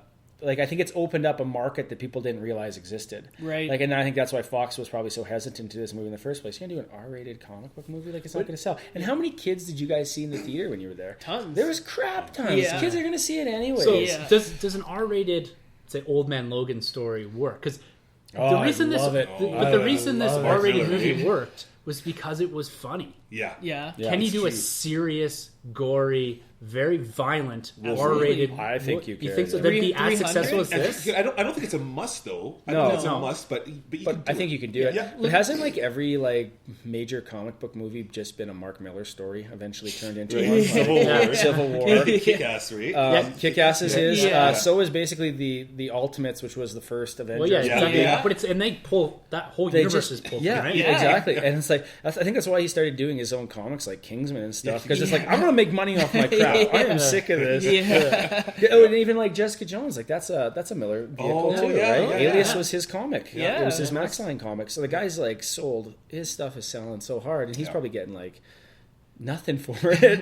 I think I can change my last name to Miller, and I can make it into comic books. So with the Scott Old Man Miller. Logan story coming out, a movie, do we know it's an Old Man Logan? That's or the big that's the rumor. Really? That's the rumor. So that have you it's- guys read? I know you've read it. Have you guys read the Old Man? No, I haven't. Read the original so stuff. good. Right, because I'm trying to figure out how do you go about Because replacing. the characters, right? Right. You got You could Hulk, put you got- Deadpool into this because he's essentially immortal, right? In the He could comics, be the Hawkeye, but he I lives guess, forever, maybe. right? Yeah. Yeah. But it doesn't matter because like, the truth is that honestly, in the comics, everyone's dead. Yeah. Like the only character is Hawkeye, and you Yeah. can hire some old looking guy to be an older Matt or Barton, right? Like You could take But we don't another have the rights, though, another for X for character. Hawkeye. That's okay, the you're right. thing. Yeah, it's true. Yeah. It's So true. you could yeah. take another X X-Men. character and Yeah, put, yeah. put or in even there, just right? the general character. sure. Yeah. I don't know how you do Old Man Logan. That's a good point. I forgot about it's that. interesting, yeah, because Yeah. the right issues, right? But the certain Yeah. villains are there, and really the big villains are the Hulk, Yeah. the You're Hulk not gonna clan, Yeah, which you won't have. Mysterio, Mysterio. Spider-Man's daughter, or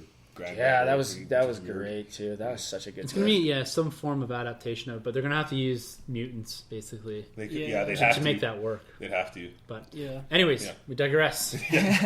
Let's give a quick, see it, rent it, or bin it, or whatever you want to call it. Don't see it for Deadpool. We don't have really a rating system, so I'm just kind of making. We up as could go. always do like my buddy said his way of him and his wife break down movies by doing the Netflix rating. Yeah. 5 stars. It's like, what would you rate what would you rate it on Netflix? I would rate it this. Yeah. All right, let me start. Troy. I would give it out of 5 stars. I would give it a 4. Solid 4 stars. Yeah. Nice. Sorry, my only dislikes. I guess we didn't talk about dislikes because not every movie's perfect. No, we can go in, while we wait for that. We'll just Okay. go in dislikes when we get Cool. into the sports. So we don't have to kind of constrain ourselves. We have to sell this movie so they make a sequel. Yeah. No, so that they get your sponsor. They sponsor you for promoting it. Yeah. I'll go next. Then I'd give it 4.5, which is a pretty high rating. But I mean, I really enjoyed it. I laughed out loud and so Yeah. forth. Yeah. All right. Well, I did it out of 10 because I didn't know we were doing 5 Just stars. cut it in Thanks half. a lot. All you gotta do is divide it by 2. Oh my god. Okay. So, So, like a degree in like math and so I gave it then 3.75 stars. And well, you said to cut it in half. It as a superhero movie, but as a comedy movie, I give it 4.5 stars. All right, I'm sitting at a 4 as well. Like so, there's our ratings, and that let's jump into this spoiler filled. What we'll try to kind of do. Let's try to. It's because it's nonlinear storytelling, so it's gonna be difficult to go through it chronologically. But we'll kind of just start at the top and kind of work our way through a bit, and just pick out some of the best parts. We're gonna be all over the place, but Han spoilers. on spoilers for sure. Spoiler alert! We're spoiling the crap out of this now. All right, so I'm gonna spoil it right away. Wait. Before we start, they're not even listening now. if they yeah, haven't heard it. they're gone. They've cut you, sir. So Tim, at the beginning of the year when we did our 2016 predictions, we thought where this movie would be ranked on comicbook.com. So I said, I can't remember what I said, but you said it'd be on top 50, and I think I said like top 20 or whatever. Yeah. So on the composite rankings, which takes, I think, just critics, comicbook.com has a ranked number 3 all time. That's bit early. Wow. And users have it number 1. No way. Wow. So just to show the people who love it a lot. Yeah, But Rotten this is Tomatoes, it's certified fresh, like right before it came out. we got a week out, right? Like Yeah. Guardians was like 99%. Amazing Spider-Man Yeah. was like 97. Amazing Spider-Man 2. So Yeah. And so It's the greatest thing ever! give people time to marinate. Electro on is the that. best villain! Rotten Tomatoes has this at 84%, which would put it 16th all time for comic book movies, just below Batman Begins. And that would make it the 4th highest X-Men movie behind Days of Future Past, X2, and First Class. So I tend to err more on the side of Rotten Tomatoes on this one than comicbook.com. I mean, it's a great movie, but I don't have it in the top 5. No, No. that's a bit high, and I think it's still a bit fresh. Yeah. To be, Yeah. I think I'm even having a hard time because you got to sit on these things for a little while, Yeah. right? It Yeah. has to marinate. And you got to maybe see it again Again, and stuff yeah. like Yeah. that, and to really place it in there. I think you have to really see all the movies this year before you start chucking them into the bin. But saying right at the gate, this is the best comic book movie of all time. It's great. Yeah. Yep. Yeah, I Is it wouldn't the say it's best? the I don't think so. No. No. Depends what you're into. Some people love how comic booky the original Avengers movie is. Yeah. And other people like, just the X-Men movies and the stuff, or even just the standalone stuff. Like to me, Winter Soldier's Oh, yeah. probably like one of the That's best my number 1. best movies. Love it. Like, and And I still think, and in Batman, like The Dark Knight Returns, like I think those are epic films. You know? It's different. That's what it is. They are, and that's what you're right. And that's why Deadpool is so good too, because it's different, and you can literally say it's one of those different films.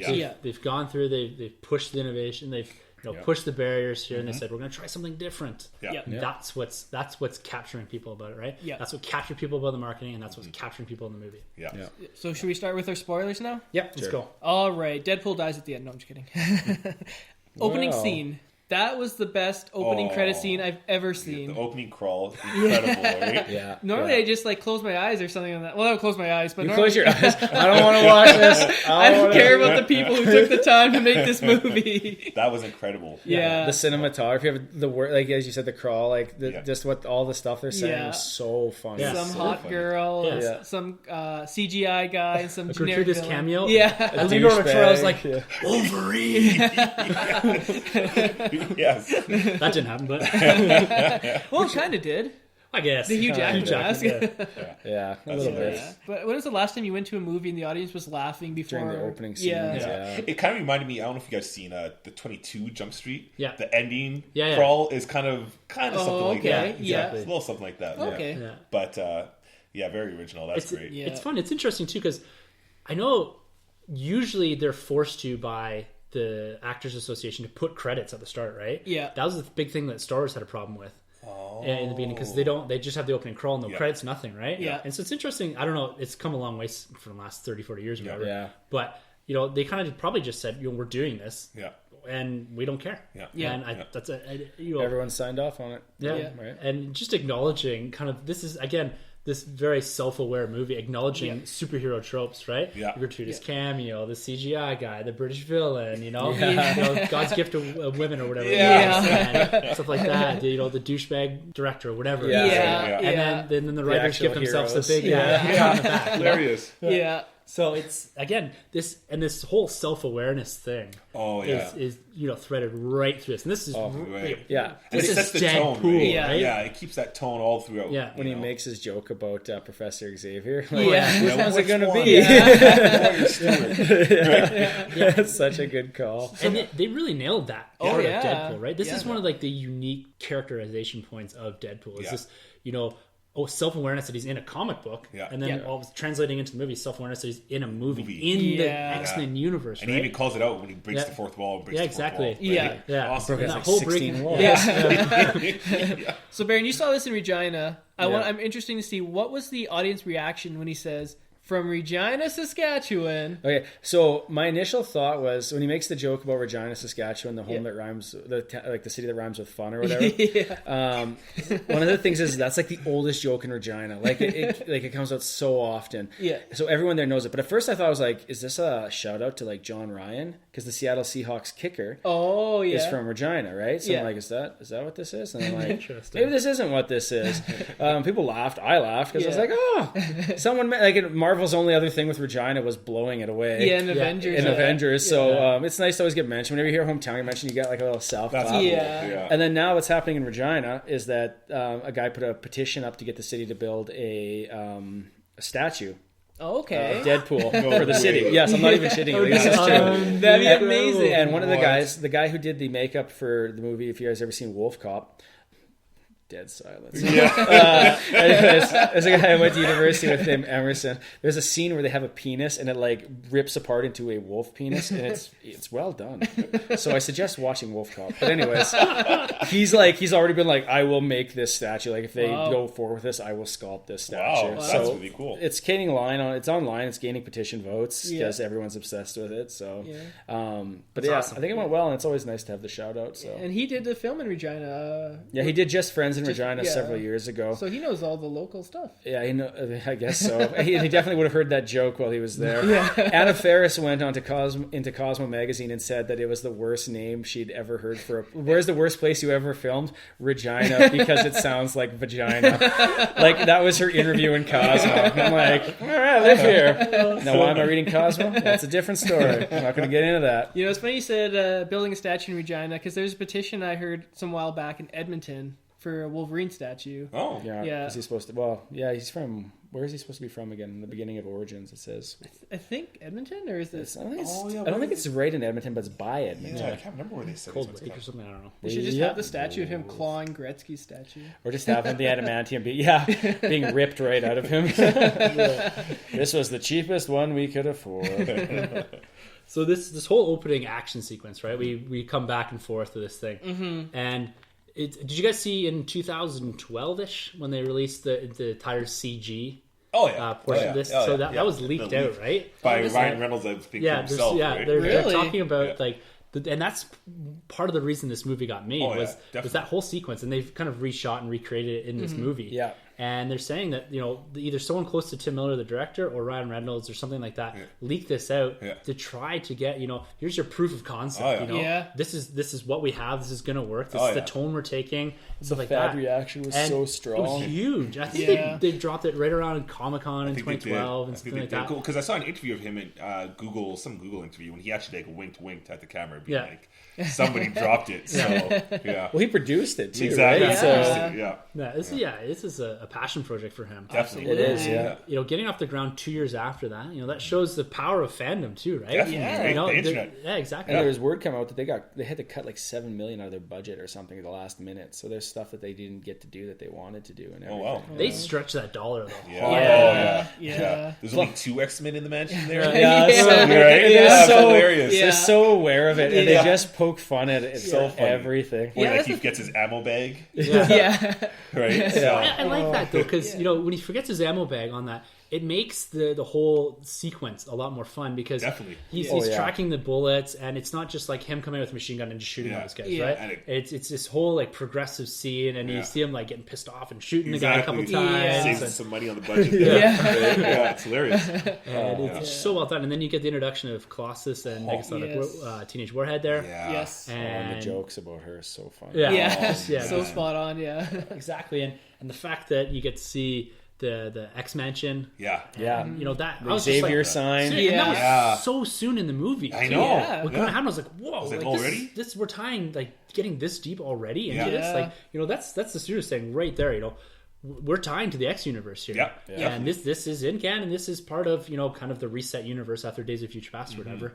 And I thought that was awesome that they're going that deep already into this, because they could have went a different route where they said, we're gonna try this out. We don't want to taint this X-Men universe. We got something all right going on here. Yeah, sorry. And let's try this out and see what happens. And then we can always swing him and we retcon him back into something or whatever, right? Yeah. When I saw the original commercial before I learned that Days of Future Past reset the entire universe, when it showed like the guy coming to the ash, I'm like, oh, that must be him crawling out of like 3 Mile Island after he lays a shot. Oh, when the action figure? Yeah. When his old crappy action figure's there. I was like, nice. Yeah. Nice. That was so perfect. Or the Green Lantern picture in the wallet. I know. It's a good thing because they made fun of DC, they made fun of Marvel, they made fun of Fox. Everybody. I think even some of his own movies. Yeah. Oh, yeah. And they made fun of him. He made fun of himself. Yeah, exactly. And he's on the couch there. Yeah. His masturbating scene was kind of weird. The unicorn to his head. Yeah. I was like, all right. Guess what we're getting into. Was the blind lady, was that the lady from Star Trek? I thought she was from The Matrix, no? I thought that was O'Hara? Is that? She's character for the comic book. I have no idea. I can always just look at IMDb. No, Baron, we know this. We are sophisticated nerds.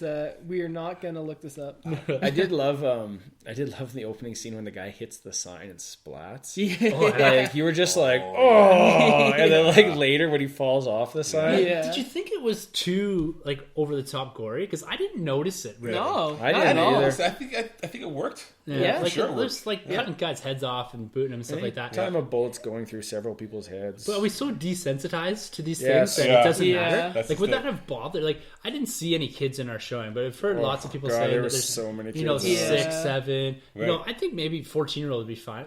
But as everyone's so desensitized to the concept of shooting 3 guys through the head, and you're looking right through his head, or you're looking through his hand, or whatever, and getting shot in the ass, or whatever. It didn't. None of that bothered me. It didn't bother me. I mean, I guess 14-year-olds, that's great, but I guess anything younger would be a little bit of a stretch. There's a little bit of nudity in there. Yeah. The bullets. All the sex scenes. Yeah. Ryan Reynolds is You know, Getting it? Yeah. You know, I think we're desensitized for this part because it's a comedy, right? So it's meant to be comedic. Yeah. You know, if you have that same scene in a more impactful or emotional scene, then of course I think the audience would feel it a little bit more. Well, that's what I'm talking about, like a Wolverine, because you're not going to get this sort of tone out of a Wolverine. Yeah. You're gonna get the blood and gore and stuff like that. Yeah. But you're not going to get this because Ryan Reynolds and Deadpool like taking you through this whole highway scene. Yeah. You know, it's quite funny the whole way. So you're not noticing. You know, we are a bit, but like when he's like chopping people's heads off and shooting people, I think.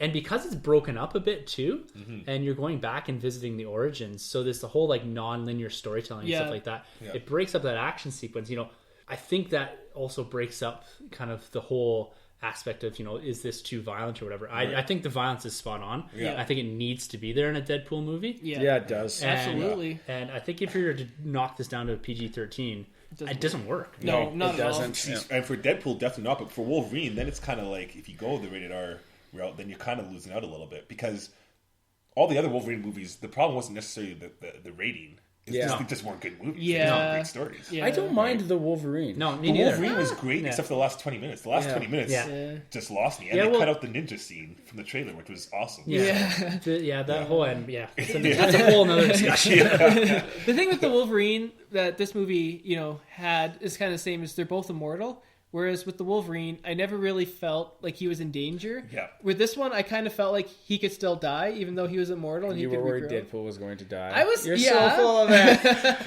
Oh my god, no, don't cut off your own arm. You'll bleed to death. Oh, the scene with the small hand. Oh, yeah. He's like petting her That's face. hilarious. I freaking was like, it's so gross, but like so funny. I can watch people's heads get cut off, blown. Yeah, that little hand.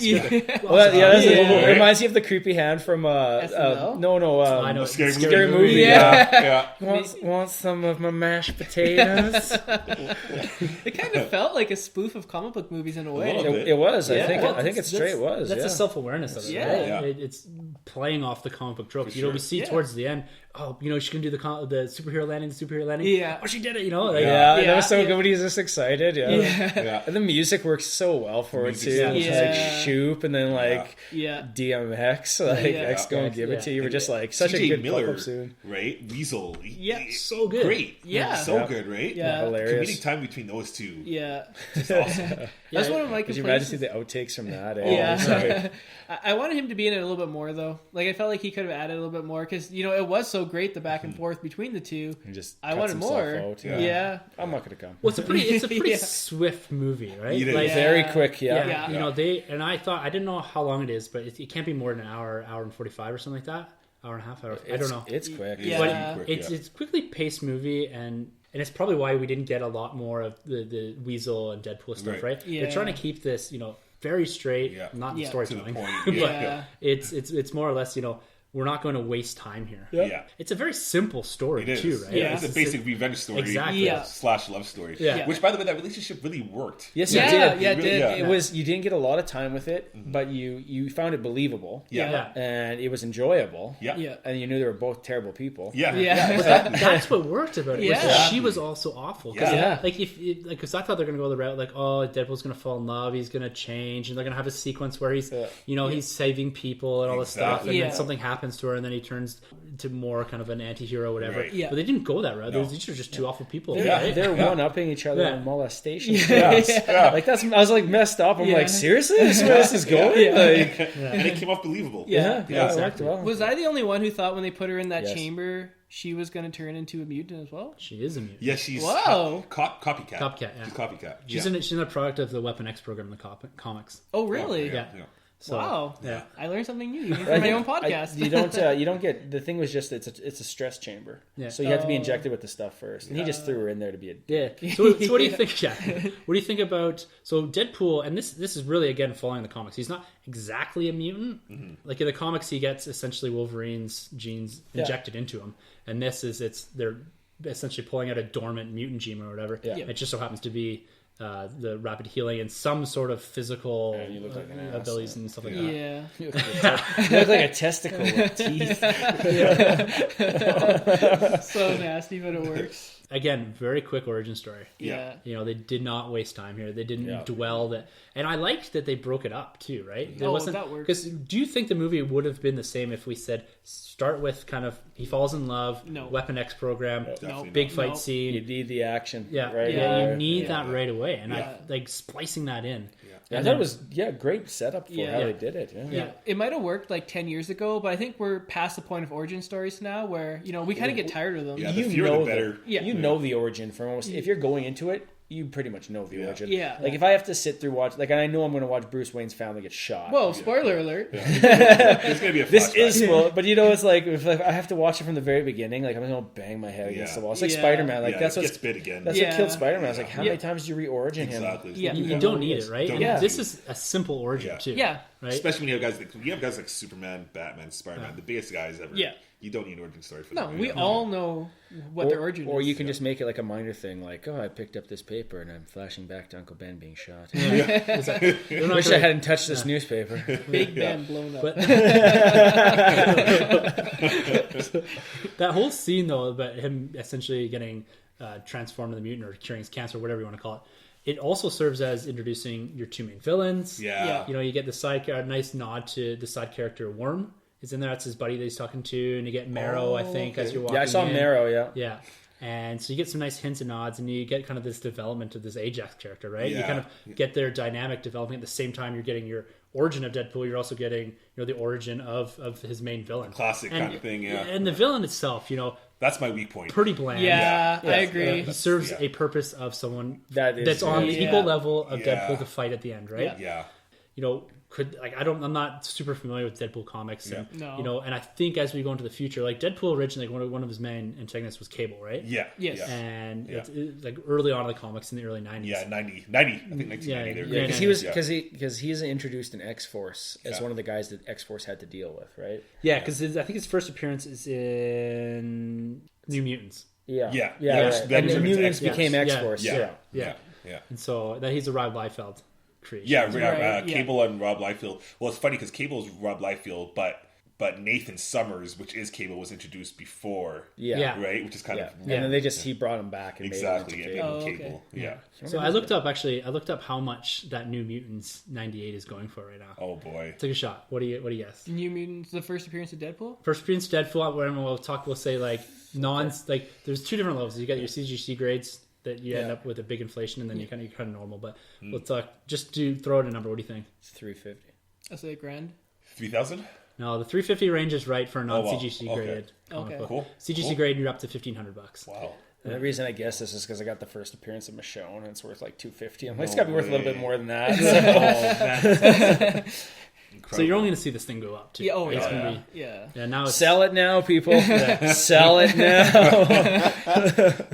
You finally accomplished of putting your kids through college with your comic book. Going back to the villain Ajax, or as he likes to be called, Francis. So good. Oh yeah, I kept expecting Blink 182 to come on the song. What's my name again? I don't think they could afford it. They got Blink 181.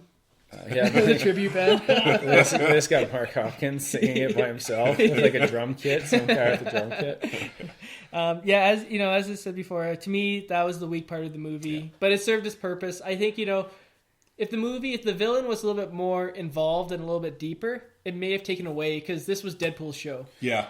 This is also how a lot of movies work. Like if you watch like Batman, like let's go back to it because it's just awesome. When Batman Begins, it's focused on Bruce Wayne. Yeah. And then you start drifting towards the villains being the focus, right? Yeah. And like I think if you're going to establish an origin, it's got to be about them. But once you're familiar with them, it's either about one, their struggle, or two, the person they're struggling against. And like Ajax, you're right. It was a pointless. Serves a purpose. He served a purpose. Yeah. How do you get this love story and make these people come together because of this guy? Yeah, exactly. Yeah. And you need someone formative for him to fight at the end, right? Yeah. And Angel was pretty entertaining too. I really liked Angel. I really liked. What was that? Gina Corona. Yeah, she's an MMA fighter. Yeah. Oh, really? And she stacked on a lot of weight for that role. I was gonna say is she the one that used to be on American Gladiator?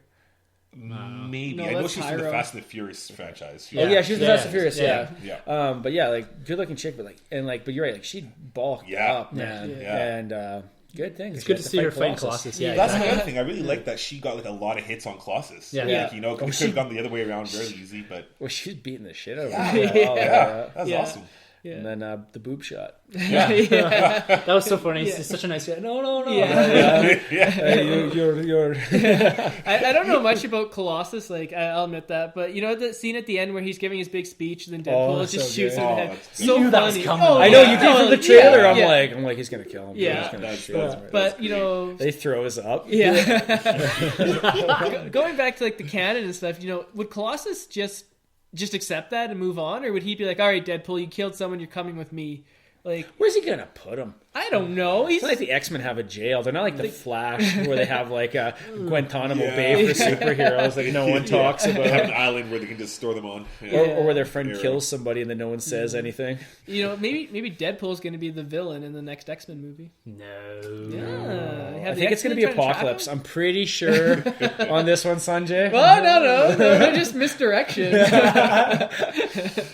Just a little tease. Yeah. No, I think they seem to want him on the team, right? Yeah. And I think they're going to be constantly playing this back and forth where he's going to come help them for a bit, and then they're going to be like, "You're on our team now." He's like, "Nah, I'm not on our team." I think they'll just kind of have a little cameo here and there, but I don't think he'll ever actually follow. No, because and we had talked before. You know, there's thoughts that maybe does Ryan Reynolds or Deadpool take over for like the Hugh Jackman? Right. He's someone that pops in. I don't think it works that way. No. He's got to be small cameos. Yeah. He comes in, does his little shtick, and then out. But you don't even have to have. You don't even have to have the X-Men in the other movies now. Like realistically, if you want, you can grab characters that you haven't seen. You don't need the mainstream X-Men characters because the stories from now on don't have to tie in. Like that was a good way to say, hey, he's a part of this universe. Yeah, exactly. This is all, but you know it is now. Yeah. So you can move away. You can go and do your own crap. Yeah, exactly.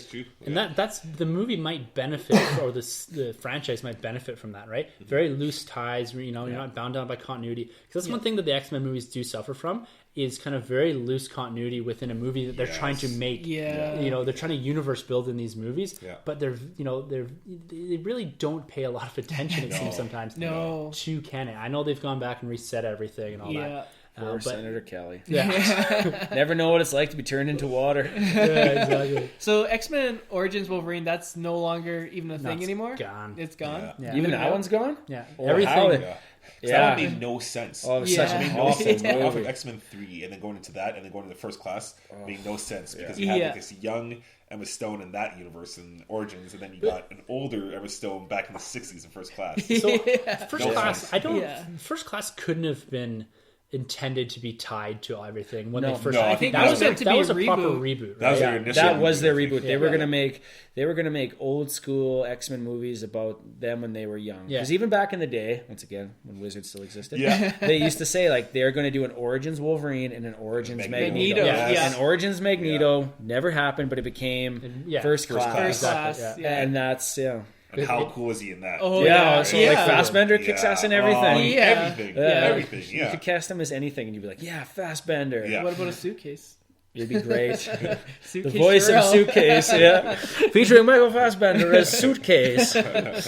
But I think, and so those ones are still continuity, right? Because it's just First Class and then Days of Future Past. No, First Class still counts. First Class and Days of Future Past. But those are the only two, right? Everything else, and it's good because Origins was so bad. And I just remember being so disappointed. No, on that one, like it didn't pay attention to even the continuity that was there. It didn't pay attention to any of that. No. And they need to bring back freaking Sabretooth already. The good one. Proper the good one. No, it's one of those things that I'm worried that they're going to now rush X-Men up to present day so they can tie into Deadpool. So Deadpool can show up. You know, maybe with Cable they're going to be able to do Cable in the 90s, though. Yeah, the next film. That's the next one. We got 60s, 70s, 80s, so I want a 90s X-Men film. With the big pouches. Oh, amazing. You're not going to get Deadpool in the 90s. You just do it like X-Men 90s, and everybody with bright freaking costumes. This was their opportunity to do that. I know we're on a tangent here, but in X-Men Apocalypse... That's all right. Poor spoiler alert. You're missing some good stuff. They really missed their opportunity to have 80s bright costumes. They could have done the 90s costumes in this movie. They've stuck with these black kind of armor movies, right? One thing I hate about the X-Men movies is that... I shouldn't say I hate this. I don't hate it. But what ends up happening with the X-Men movies is they hire people to get like a cast ensemble, which costs a lot of money. So you get a bunch of actors, and then whoever becomes popular dictates your storylines. Yeah. And because like, you know, you watch the first 3 X-Men 2, X2, and like X3. Yeah. Like you're thinking Mystique means nothing. Yeah. She's like, this character. Yeah. And then all of a sudden in the 1960s, she is the shit.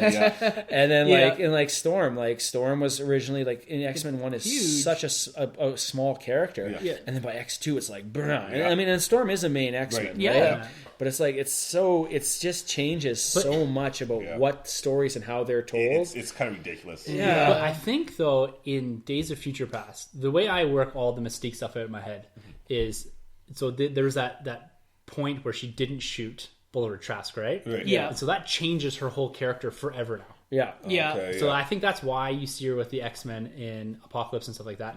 So that's the changing point for her career. So she shoots the Bolivar Trask and she becomes evil forever. And she becomes the assassin. Mystique you see Right. in the original continuity. Right. And now, because that's different, now you're getting her on the X-Men side. Yeah. And so I think they're going to use that point as your swivel, right? For Mystique. Come back to the good side. But she's also like now like Jennifer Lawrence is like demanding not to wear as much makeup, so we're not even getting a Mystique character at all. Like, really? she's more and more human because I guess it's like a nightmare. Well, can't they to put just that makeup on. Iron Man it? Like here, CGI. put on green spandex, Yeah. walk around. But the budgets too, right? I guess. Yeah, it'd be Yeah. a fortune to do that. That's true. So Yeah. I would just like it's the X-Men. They're one of the best teams ever. Give us a team movie instead of just being like Wolverine. It's your film. Jennifer Lawrence. It's your film. Give us It Cyclops. really- I think they're going that Right. way, though. and I hated They how need they to. did Cyclops. Yeah, they really Yeah, did they Cyclops, haven't done and they had a that perfect character. actor. That guy was Yeah. great to Yeah. be Cyclops, Yeah. and Yeah. he got robbed. Yeah, he did. Yeah, Yeah. yeah. You know, growing up on the cartoon, I always felt like the X-Men was the big team of the Marvel Universe. sure. It was Yeah. the highest selling comic at the time. Yeah. It Million was, like- issues a month. Yeah. This is insane. I don't even think they sell 1 million copies combined in a month nowadays. I don't even know how the X-Men titles do. I think they're middle of the pack now. Yeah, they don't get a lot of attention anymore from they- Marvel. Oh, I You wonder know, Marvel why. really- but then again, how much Deadpool gets is a lot. Yeah. Yeah. Was it Yeah. 3 Study. comics? with it? Exactly. Yeah. Yeah. Yeah, Spider-Man, Deadpool. And he's in the Uncanny Avengers. Yeah. In the Unity Squad. Yeah, Right yeah. now. So he does that, And right? he's going to show up in a lot more stuff now. Yeah. too. Oh, yeah. Even the Collector's Court box, the Collector's box, the subscription okay. box gets. So the one this month is Deadpool. Okay. Yeah. And those are Marvel. Like, so they're picked, right? Yeah, Like, yeah. They're using this movie as an anchor for that box, Marvel right? still is promoting it. And they're still using that. Well, they benefit, right? Exactly. Yeah. No, and all the Yeah, merchandising rights to these characters too. Yeah. And so that's why you're seeing this. But they don't take advantage of the X-Men because you don't see X-Men action figures, nothing like that. No. But you see a ton of Deadpool stuff. Yeah. I don't know. I think that going forward, we're going to see a lot more Deadpool everywhere. Absolutely. Oh, I think so, yeah. too. Definitely. And he's a fan. He's always been a fan favorite. But that's one of the things I've always, like I was saying to Sunjay before. One of the things the issues I have with Marvel Comics is if I was to go to the theater and watch a movie and then run to the comic store, I can't jump into it. It's not the same at all. No. Like if let's say Guardians of the Galaxy. I'm like, well, that's an awesome movie. Well, like you go to it, what is it? It's Kitty Pryde and the Guardians of the Galaxy. Yeah. It's Venom. Yeah. It's like you're Finn. like who the hell are these people? And like I love Wolverine. X-Men are so cool. All I got's Old Man Logan. That's it. You know, Captain America's not Captain America. Yeah. coming back. X-23 is now the real Wolverine, But, right? like it's so different that Yeah. it's you don't have that jump-in point anymore to reestablish. And You have to go to, like we talked about this not too long ago, you have to go back really to right after AVX Yeah. to jump into this current continuity. Stream, yeah. And that's 2012. Yeah. And to really understand things, even like, that's your last Cable story too, or more recent. You get some in X-Force and stuff, but Okay, yeah. But like the Guardians, you need to go back to basically 2012. The start of the Volume 3 Bendis run, if not further, like 2008. 2008, right? For your Guardians. But yeah, that's right. Like, Secret Wars didn't provide us with a clear jumping on point, right? No. Yeah. And Which is what I think DC's trying to do with that Rebirth, right? so Yeah. did you see what they said? Yeah, Jeff Johns tweeted, not a reboot, and it never was. Yeah. Just to clarify. Thank goodness. I'm hearing, Thank though, goodness. they're changing a bunch of books to be bi-weekly. Yeah. Well, So I heard Batman, expensive. Wonder Woman, Superman, and potentially Justice League will all become bi-weekly. The Justice And I League think book even is so Grayson good, as though. well. Man. Oh, Grayson as well? Yeah, I think he might, and I think he might go back to Nightwing, which I'm hoping. Oh, but that'd be good. But I Yeah. heard the Grayson stuff's it's excellent. pretty cool. Yeah. It's pretty cool. Yeah. Yeah, Secret Spy Yeah. stuff. yeah. It's pretty neat. Yeah. yeah, I haven't read it, but I've heard good things. yeah. Yeah, and I think DC's going to kind of take what you said, Baron. You watch the movie, you run to the comic book store. And I have a jump point. Yeah, because so- they have been doing it with their cartoons. cartoons. Yeah. Like, what was it that the Justice League, they did not Justice League Dark, but the Bruce Timm one? The Young Justice, or no, the one where it was where like Batman was actually a vampire bat. Oh, Gods and Monsters. Yeah, Gods and Monsters. And oh Zod's Kids. yeah, it is like the hard anime. Those are comics now, Yeah, right? yeah. That's right. Injustice, that was a comic. Yeah. That is great. You know, That's an excellent. Yeah. So they've really established the lines, the connection. There's a Flash TV show comic. Yeah. Yeah. But I can't find that stuff for Marvel. And that, Yeah, like, that's true. how do you kill Wolverine? And at this, how long now? How long has he been dead? About a year now, Yeah, I'd about a say. year. About a year. Yeah. Like, when it, like, is there even word he's coming back? I don't think so. Well, there's that thing Death going No on. More. Yeah, right? but I So- think it's leaning more towards Spider-Man. Spider-Man stuff, I because think that's the it's- Spider-Man lore. It's Yeah. playing off that, right? Yeah. Okay. Yeah, that's. I'm surprised because I thought for sure going into Age of Ultron we're gonna get Thor back, Steve Rogers back, Yeah. you know, everyone back to, but that didn't happen. And Yeah. for Civil War, it looks like maybe they're leaning a bit more towards that. You know, we're Cap. getting Cap coming back Yeah. here in the next Yeah. couple months, and Iron Man's, you know, he's back to his old Iron Man from coming out of Axis. He was a Yeah. bit different. But you're right, we don't have that with that clear jumping on point. You know, Marvel, we've talked about this lots, just reboots their numbering a lot. Yeah. But the continuity is Yeah. pulled, and like I'm saying, you have to go back to 2012 for the current. It's kind of a good and bad thing, though, right? I mean, because for us, we've been great reading these for- comics, so yeah. it's like my story doesn't change, and I get to like hang on to Yeah. it. And if I want to watch the movies, I can watch the movies. But for a jumping point, like you're saying, for new viewers and readers, you know, it's Yeah. pretty tough. yeah, it's hard to find those stories too, like jumping into the middle of an arc in the middle of character runs and stuff like that, and the fact that nothing's the same. Yeah. Like the likenesses are there, yeah. Yeah. but specifically with the Guardians. But the stories, the jump, like and I don't know how you do that. Like, how do you without breaking the continuity or going back to essentially and wiping it? How do you do that? Like in the absence of, say, an Ultimate Universe, right? That they don't have anymore. There's nothing you could do, right? Yeah. So you have to rely on the fact that number ones, people get this idea in their head that I can jump in here, Yeah.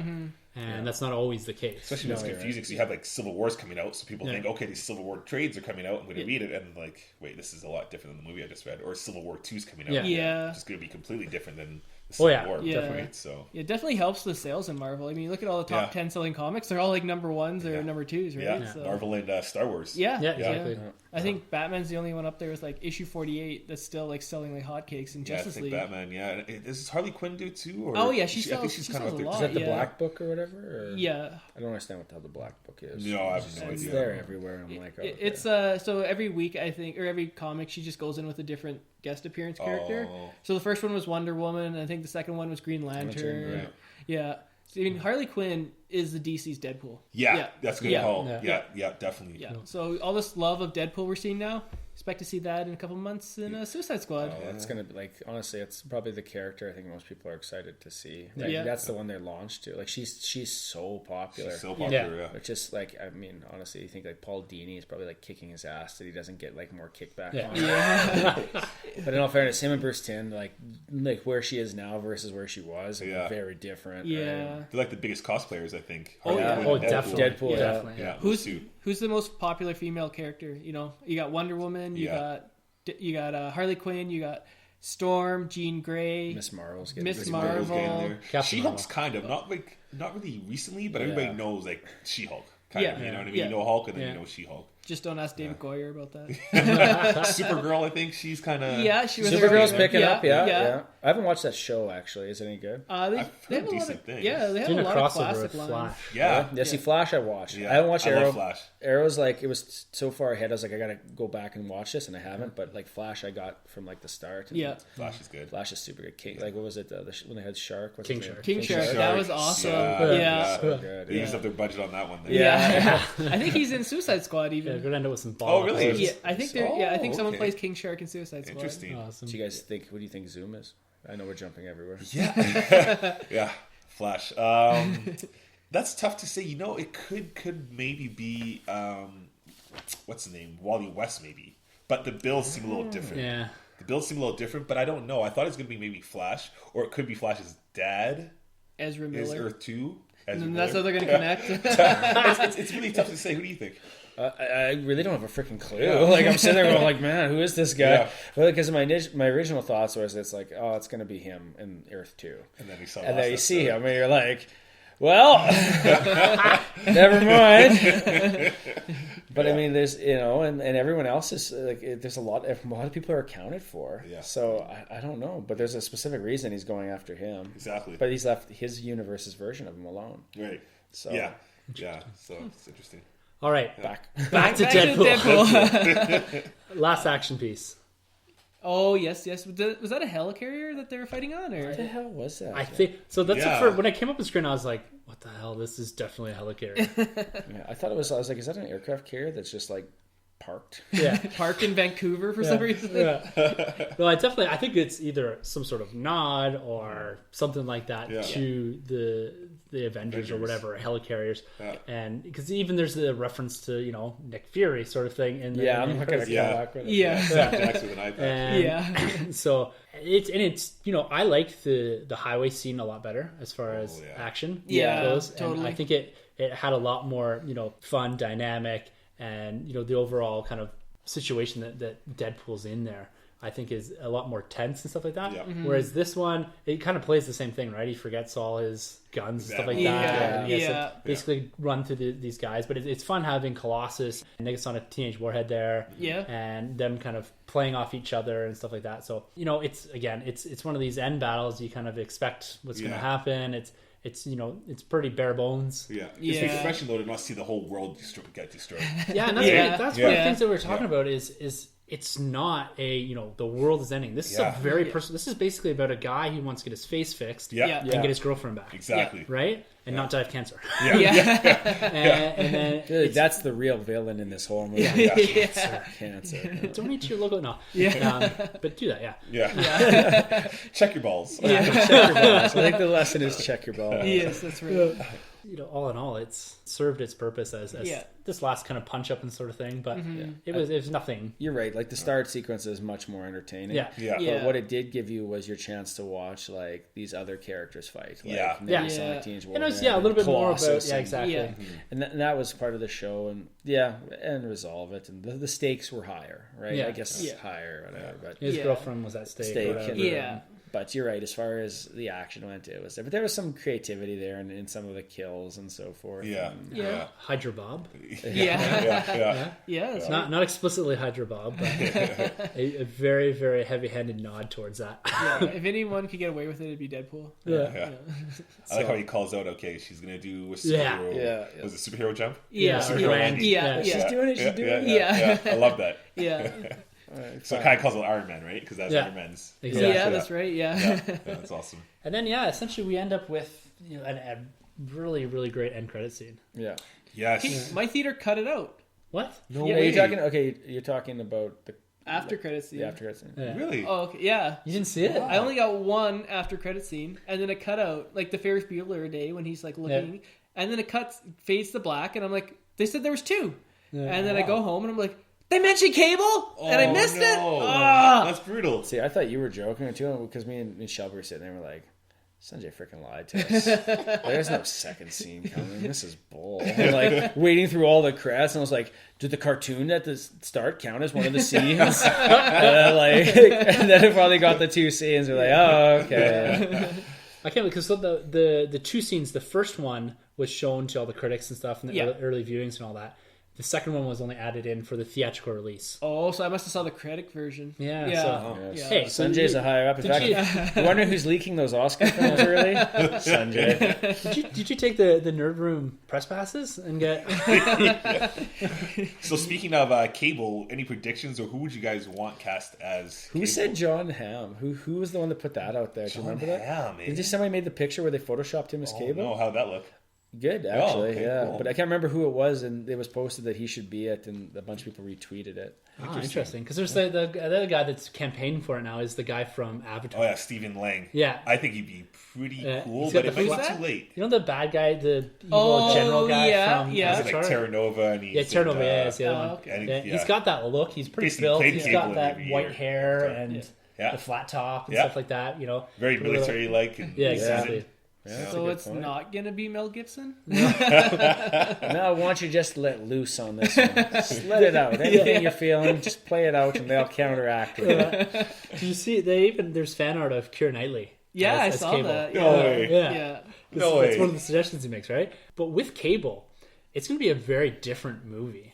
Because there's a lot of history behind Cable, and like you're bringing like the techno-organic virus, you're bringing time travel. But see, that'd be a cool way to introduce Mr. Sinister, right? Because he basically puts that in. Exactly.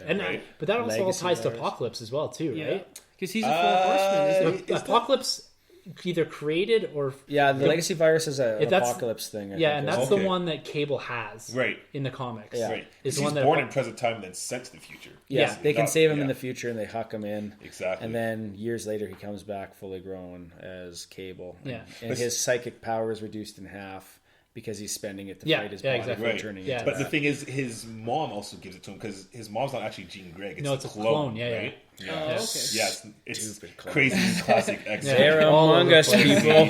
They are among us. I'm waiting for the Spider-Man Clone Wars where Ben Riley, the one true Spider-Man. I'm more excited for when Spider-Ham shows up in the mainstream and they do the Spider-Verse story. Give us the Spider-Verse. Yeah. Oh, man. Yeah. Such a good idea. Yeah. Such a good idea. Yeah.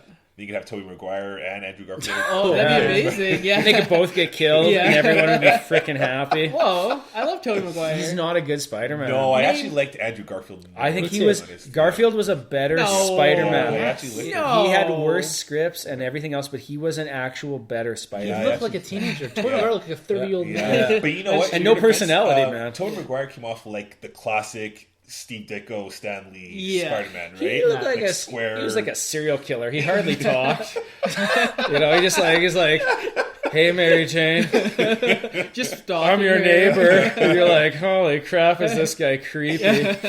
Garfield had personality. Like he's the one guy that when he put on the suit and started banting, you could actually believe it to a bit, right? Yeah. And he played Peter Parker well too. Yeah, I thought he played both. Yeah, he did, and I could really see him grown as that character to that Spider-Man. And the first Spider-Man movie, the reboot, was good. So good. And the second one was bad. Yeah. And I was like, and then they're like, screw it, we're not doing Sinister Six, we're not doing any of this stuff. Yeah. And you're like, that's too bad because you had you could have at least given it one more shot, right? Yeah, they had the universe set up, It's not like Spider-Man loses money. No, that thing made so much money that yeah. But you get to a point if you get a third one out and it's even worse or it's not as well received. What do you do? Yeah, someone that can write a freaking script. You can't do another origin movie. Yeah, they were trying to run before they could walk, though, right? They were trying to have the Sinister Six. Rumors are an Aunt May movie. There's a whole bunch of stuff. Who the hell's going to watch an Aunt May movie?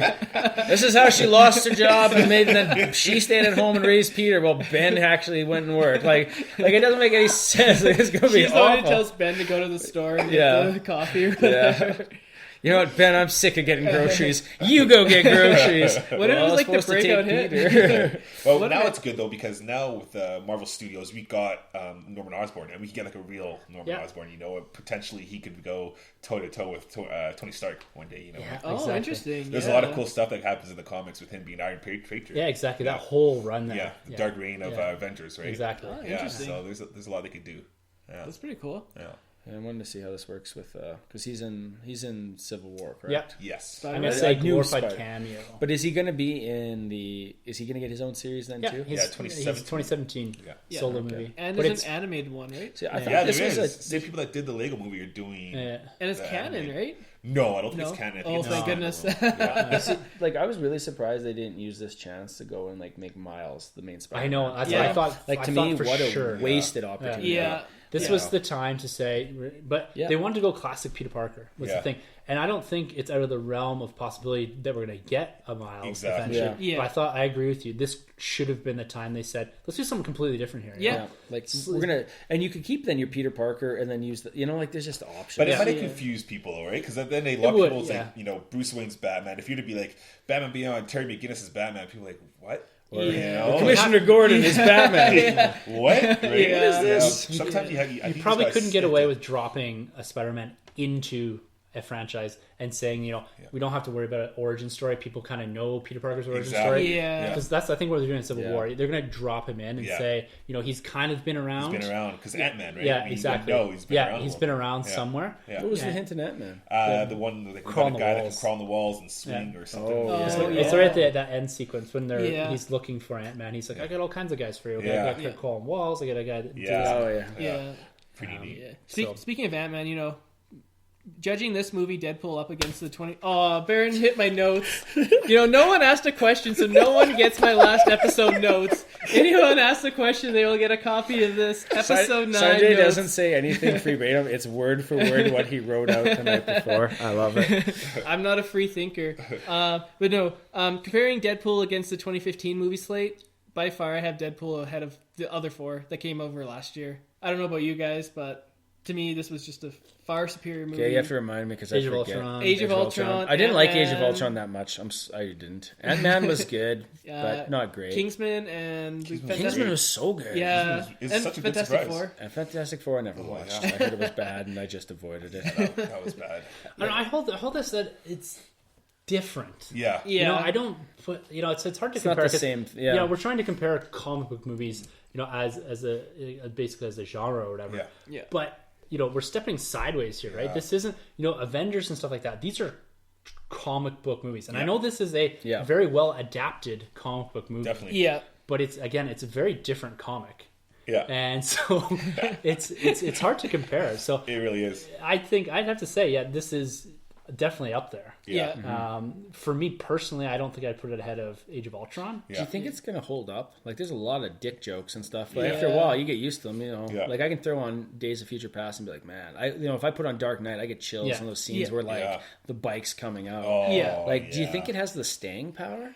Yeah, the legs on this, hey? Yeah. Like in theaters or as a movie. As a to movie, watch. Yeah. to like put in like in 2 years and watch and like not like because comedy is one of those things that you can still enjoy. Yeah. Like but do you laugh out loud at Ghostbusters anymore, or do you just No. enjoy it? It's like horror movies, right? Diminishing Yeah. returns. So That- you know that's- all the jokes are coming. So Yeah. That's true. So will it hold up long term? I think it probably will. I think it's done enough different things. I know that a lot of the jokes are your classic kind of guide jokes, right? But I think because it's the first of its kind, it's going to hold up. Yeah. But they have to be very careful not to just retread the same Exactly. territory, Yeah. same jokes Yeah. as they move forward More with this dick franchise. jokes. Yeah. Bigger dick jokes. Yeah. They burn through a lot of the self-referential things as far as the X universe and Fox and Yeah. stuff like that. I think they just have to be careful there. I think this one will be fine, but if we see Deadpool 2 is basically the same movie, same jokes. Yeah. They have to reinvent this. They do. They can't rely because with movies like Winter Soldier, Civil War, tonally you can bring those to the same. They can have very similar beats with different characters, and you don't get. I don't get tired of stuff like that. They feel different. But this, if you go through and it can be one of those movies that it just repeats itself. Yeah. And you're seeing, same kind of villains, same kind of jokes. exactly. Yeah. And so bringing in someone like Cable to really change up the story is probably a smart move. Yeah. Yeah. We're going to see a whole bunch of rated R comic book movies coming out. Oh, yeah. Oh they yeah, are now. Well, Yeah. Hollywood's a copycat. Yeah, using the same tropes as this, and The same but marketing. exactly, they're gonna hinge a lot of things on this, and I think the Deadpool franchise has to say, look, we're not falling into that trap. We're going to take this and reinvent ourselves again. Yeah. And that's the thing. I think why Guardians was successful. It was different. Yeah. You So see a lot of different, people playing off that. Even the Star Trek franchise, Yeah. I think is pointing Yeah. itself at a Guardians Yeah. audience. Definitely. And we have Even to the trailer, right? Yeah, exactly. Yeah. So I think for this thing to be successful and continue to move forward and have that staying power as a franchise beyond just this single movie, like it's got to continue what it's doing and innovate. Yeah. Push the box. Oh, yeah. Yeah, I think actually when you think back at movies that do that, when you look at like Captain America, the First Avenger versus Captain America, Winter Soldier, First Avenger is very much a copycat hero movie. Yeah, It's exactly. like, and it's very weak in that sense. And then you watch Winter Soldier, it feels like an espionage spy movie. It's done. Yes. Yeah. And it's so engaging. Yeah. Like a 70s spy thriller, right? Yeah, and, Yeah. and it's so different, but you're still watching a comic book movie. Yeah, exactly. Yeah. And so I think that's a good example of something like that. But yeah, I mean, the villain would be another potential thing because it was so weak in this that maybe your villain becomes so engaging that that's the part of it. Yeah. Exactly. But what villains out there? Like who the yeah. hell do you pull? For the I don't X-Men know. For universe? Deadpool? Especially from like the X-Force villains? Oh, Doctor Like- Doom. Fox owns him. Throw him in there. That'd be. It would have been better if everyone just went dead quiet. Just dead quiet crickets. Yeah, You're right, though. They do tough own to- them. They do own him, and they do own They've Galactus. messed up on him about 3 times now. to bring him into Deadpool, but it's gotta be more personal stories. It has to be more personal. Dr. Doom is going to be, I'm trying to take over the world or whatever. Yeah, like a big bad. Yeah. Do they do a fish out of water story? Does Cable pull him into the future or into the past or something? Right, like someone comes up like, look, you messed up. But they already did a time travel. Yeah. But they already did time travel. But that's something Days that of they Future haven't made Past. fun of, though. Yeah. And if you're making fun of it. Like putting Deadpool in different situations in a different time stream in the 80s or 90s or way in the future or something like that. That's something different that you could do, where you could use same jokes and stuff like that, but pulling him back in, different references and stuff like that. I don't know. You can always wait to see what Civil War is like and then just literally make fun of Civil War. Yeah. Have Deadpool versus Alpha Flight. Yeah. That old school team. Yeah. Maybe this opens the door for the Alpha Flight movie. Yeah, right? Yeah. Sasquatch, Puck. Sasquatch, right? Yeah. Oh, God, yeah. Alpha Flight. That'd be awesome. Alpha Flight out here. Yeah. What an awful name. Whoa, Vindicator. This is Canada's team. Sasquatch. Yeah, like just stereotypical team. Yeah. Puck. This is our new friend, Double. And his sidekick, Timbits. Easy there, Timbits. Beware of the maple dip. All right, guys. Well, there's resounding praise for this movie Yeah. here at the Nerd Room. Very we all much. love this thing. Yep, definitely. And you get out there and see it. I hope you just didn't listen to all this and haven't seen it. If not, we left some stuff out there for you. He's missed some good stuff about the Flash, and what else did we talk about while we were reviewing Deadpool? Old Man Logan. Old Man Logan. We went I think we everywhere. pretty much reviewed all of the X-Men series. Yeah. Basically became a rehash. Oh, no, we didn't talk about X1. You still have time for that? For the which one? X-Men 1? The We first talked about one. when Kelly turned to water for a That's second. true. The end scene taking place in the gift shop. I remember how much I thought like that movie was so badass, and Yeah. then looking back on it now, you're like, hard to there's, watch. there's no action. Yeah. Like nothing happens.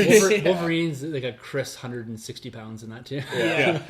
Yeah, he looks anorexic. Like he's been living on a diet of cigarettes. and then like truck stops in northern Alberta. Yeah. I think when he fights Sabretooth, he like gets hit by a tree and like that's it, Yeah. Flies I guess through the window that's like the first superhero movie to really go out there and cast like legit actors, though. Yeah. Really. Yeah. Because was it Patrick Stewart, and then Magneto was played by Sir Ian McKellen. Yeah. exactly right. Yeah. So there's some Halle Berry was a big deal back then. Yeah. Yeah. And when it got, it's like when it served as a template, and afterwards people were saying, okay, this is what worked, this didn't. But they had no one else to work on. Yeah. They were Well, that wasn't a comic book story, right? That was an original screenplay, original story that they did. Yeah. So Without that movie, I we don't have want anything. Rogue so I can melt everybody. My God, diabolical. It was the early aughts, we took what we could The get. best is like when you watch it now, like Magneto freaking lifts stadiums and shit. Yeah. And then that one he flips 2 cars. You're like, holy crap! The power. Just how technology has changed. Yeah, it's very grounded back then too. The X Yeah. movies. Yeah. Still in black leather. Yes. Still in sexy black leather. Yeah. Bryan Singer. All right, man. I think it's time that we give our send off here. Yeah. Cool. Baron, it's been an absolute pleasure having you on the podcast. I have to do this again. blast. Yes, if you'd like to come again. Yeah, every time I'm in Calgary, so twice a year. I'll just do a pimp my own thing, which is a part of the Delayed Offside podcast, which is a hockey podcast, so it won't appeal for a lot of people. But if you ever want to give it a chance, Delayed Offside, it's on iTunes, it's on Stitcher, but apparently nobody uses that, at least not any of our fans, and you can find us on SoundCloud, and feel free to send random questions and crap. And you can send comic book stuff, I'll answer that too. I have no insight on anything. So thank you for having me, it's been fun. Thanks for coming, man. It's been great. It's been great. All right, guys, for the Nerd Room, I'm Tim. I'm Sunjay. I'm Baron. I'm Troy. And thank you for entering the Nerd Room. This is the new little door closes. And Nice. All right, we're out.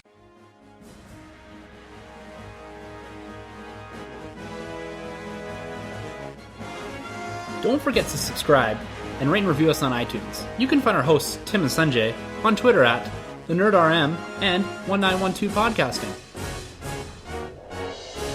You can also email us at thenerdrm@gmail.com and 1912entertainment@gmail.com.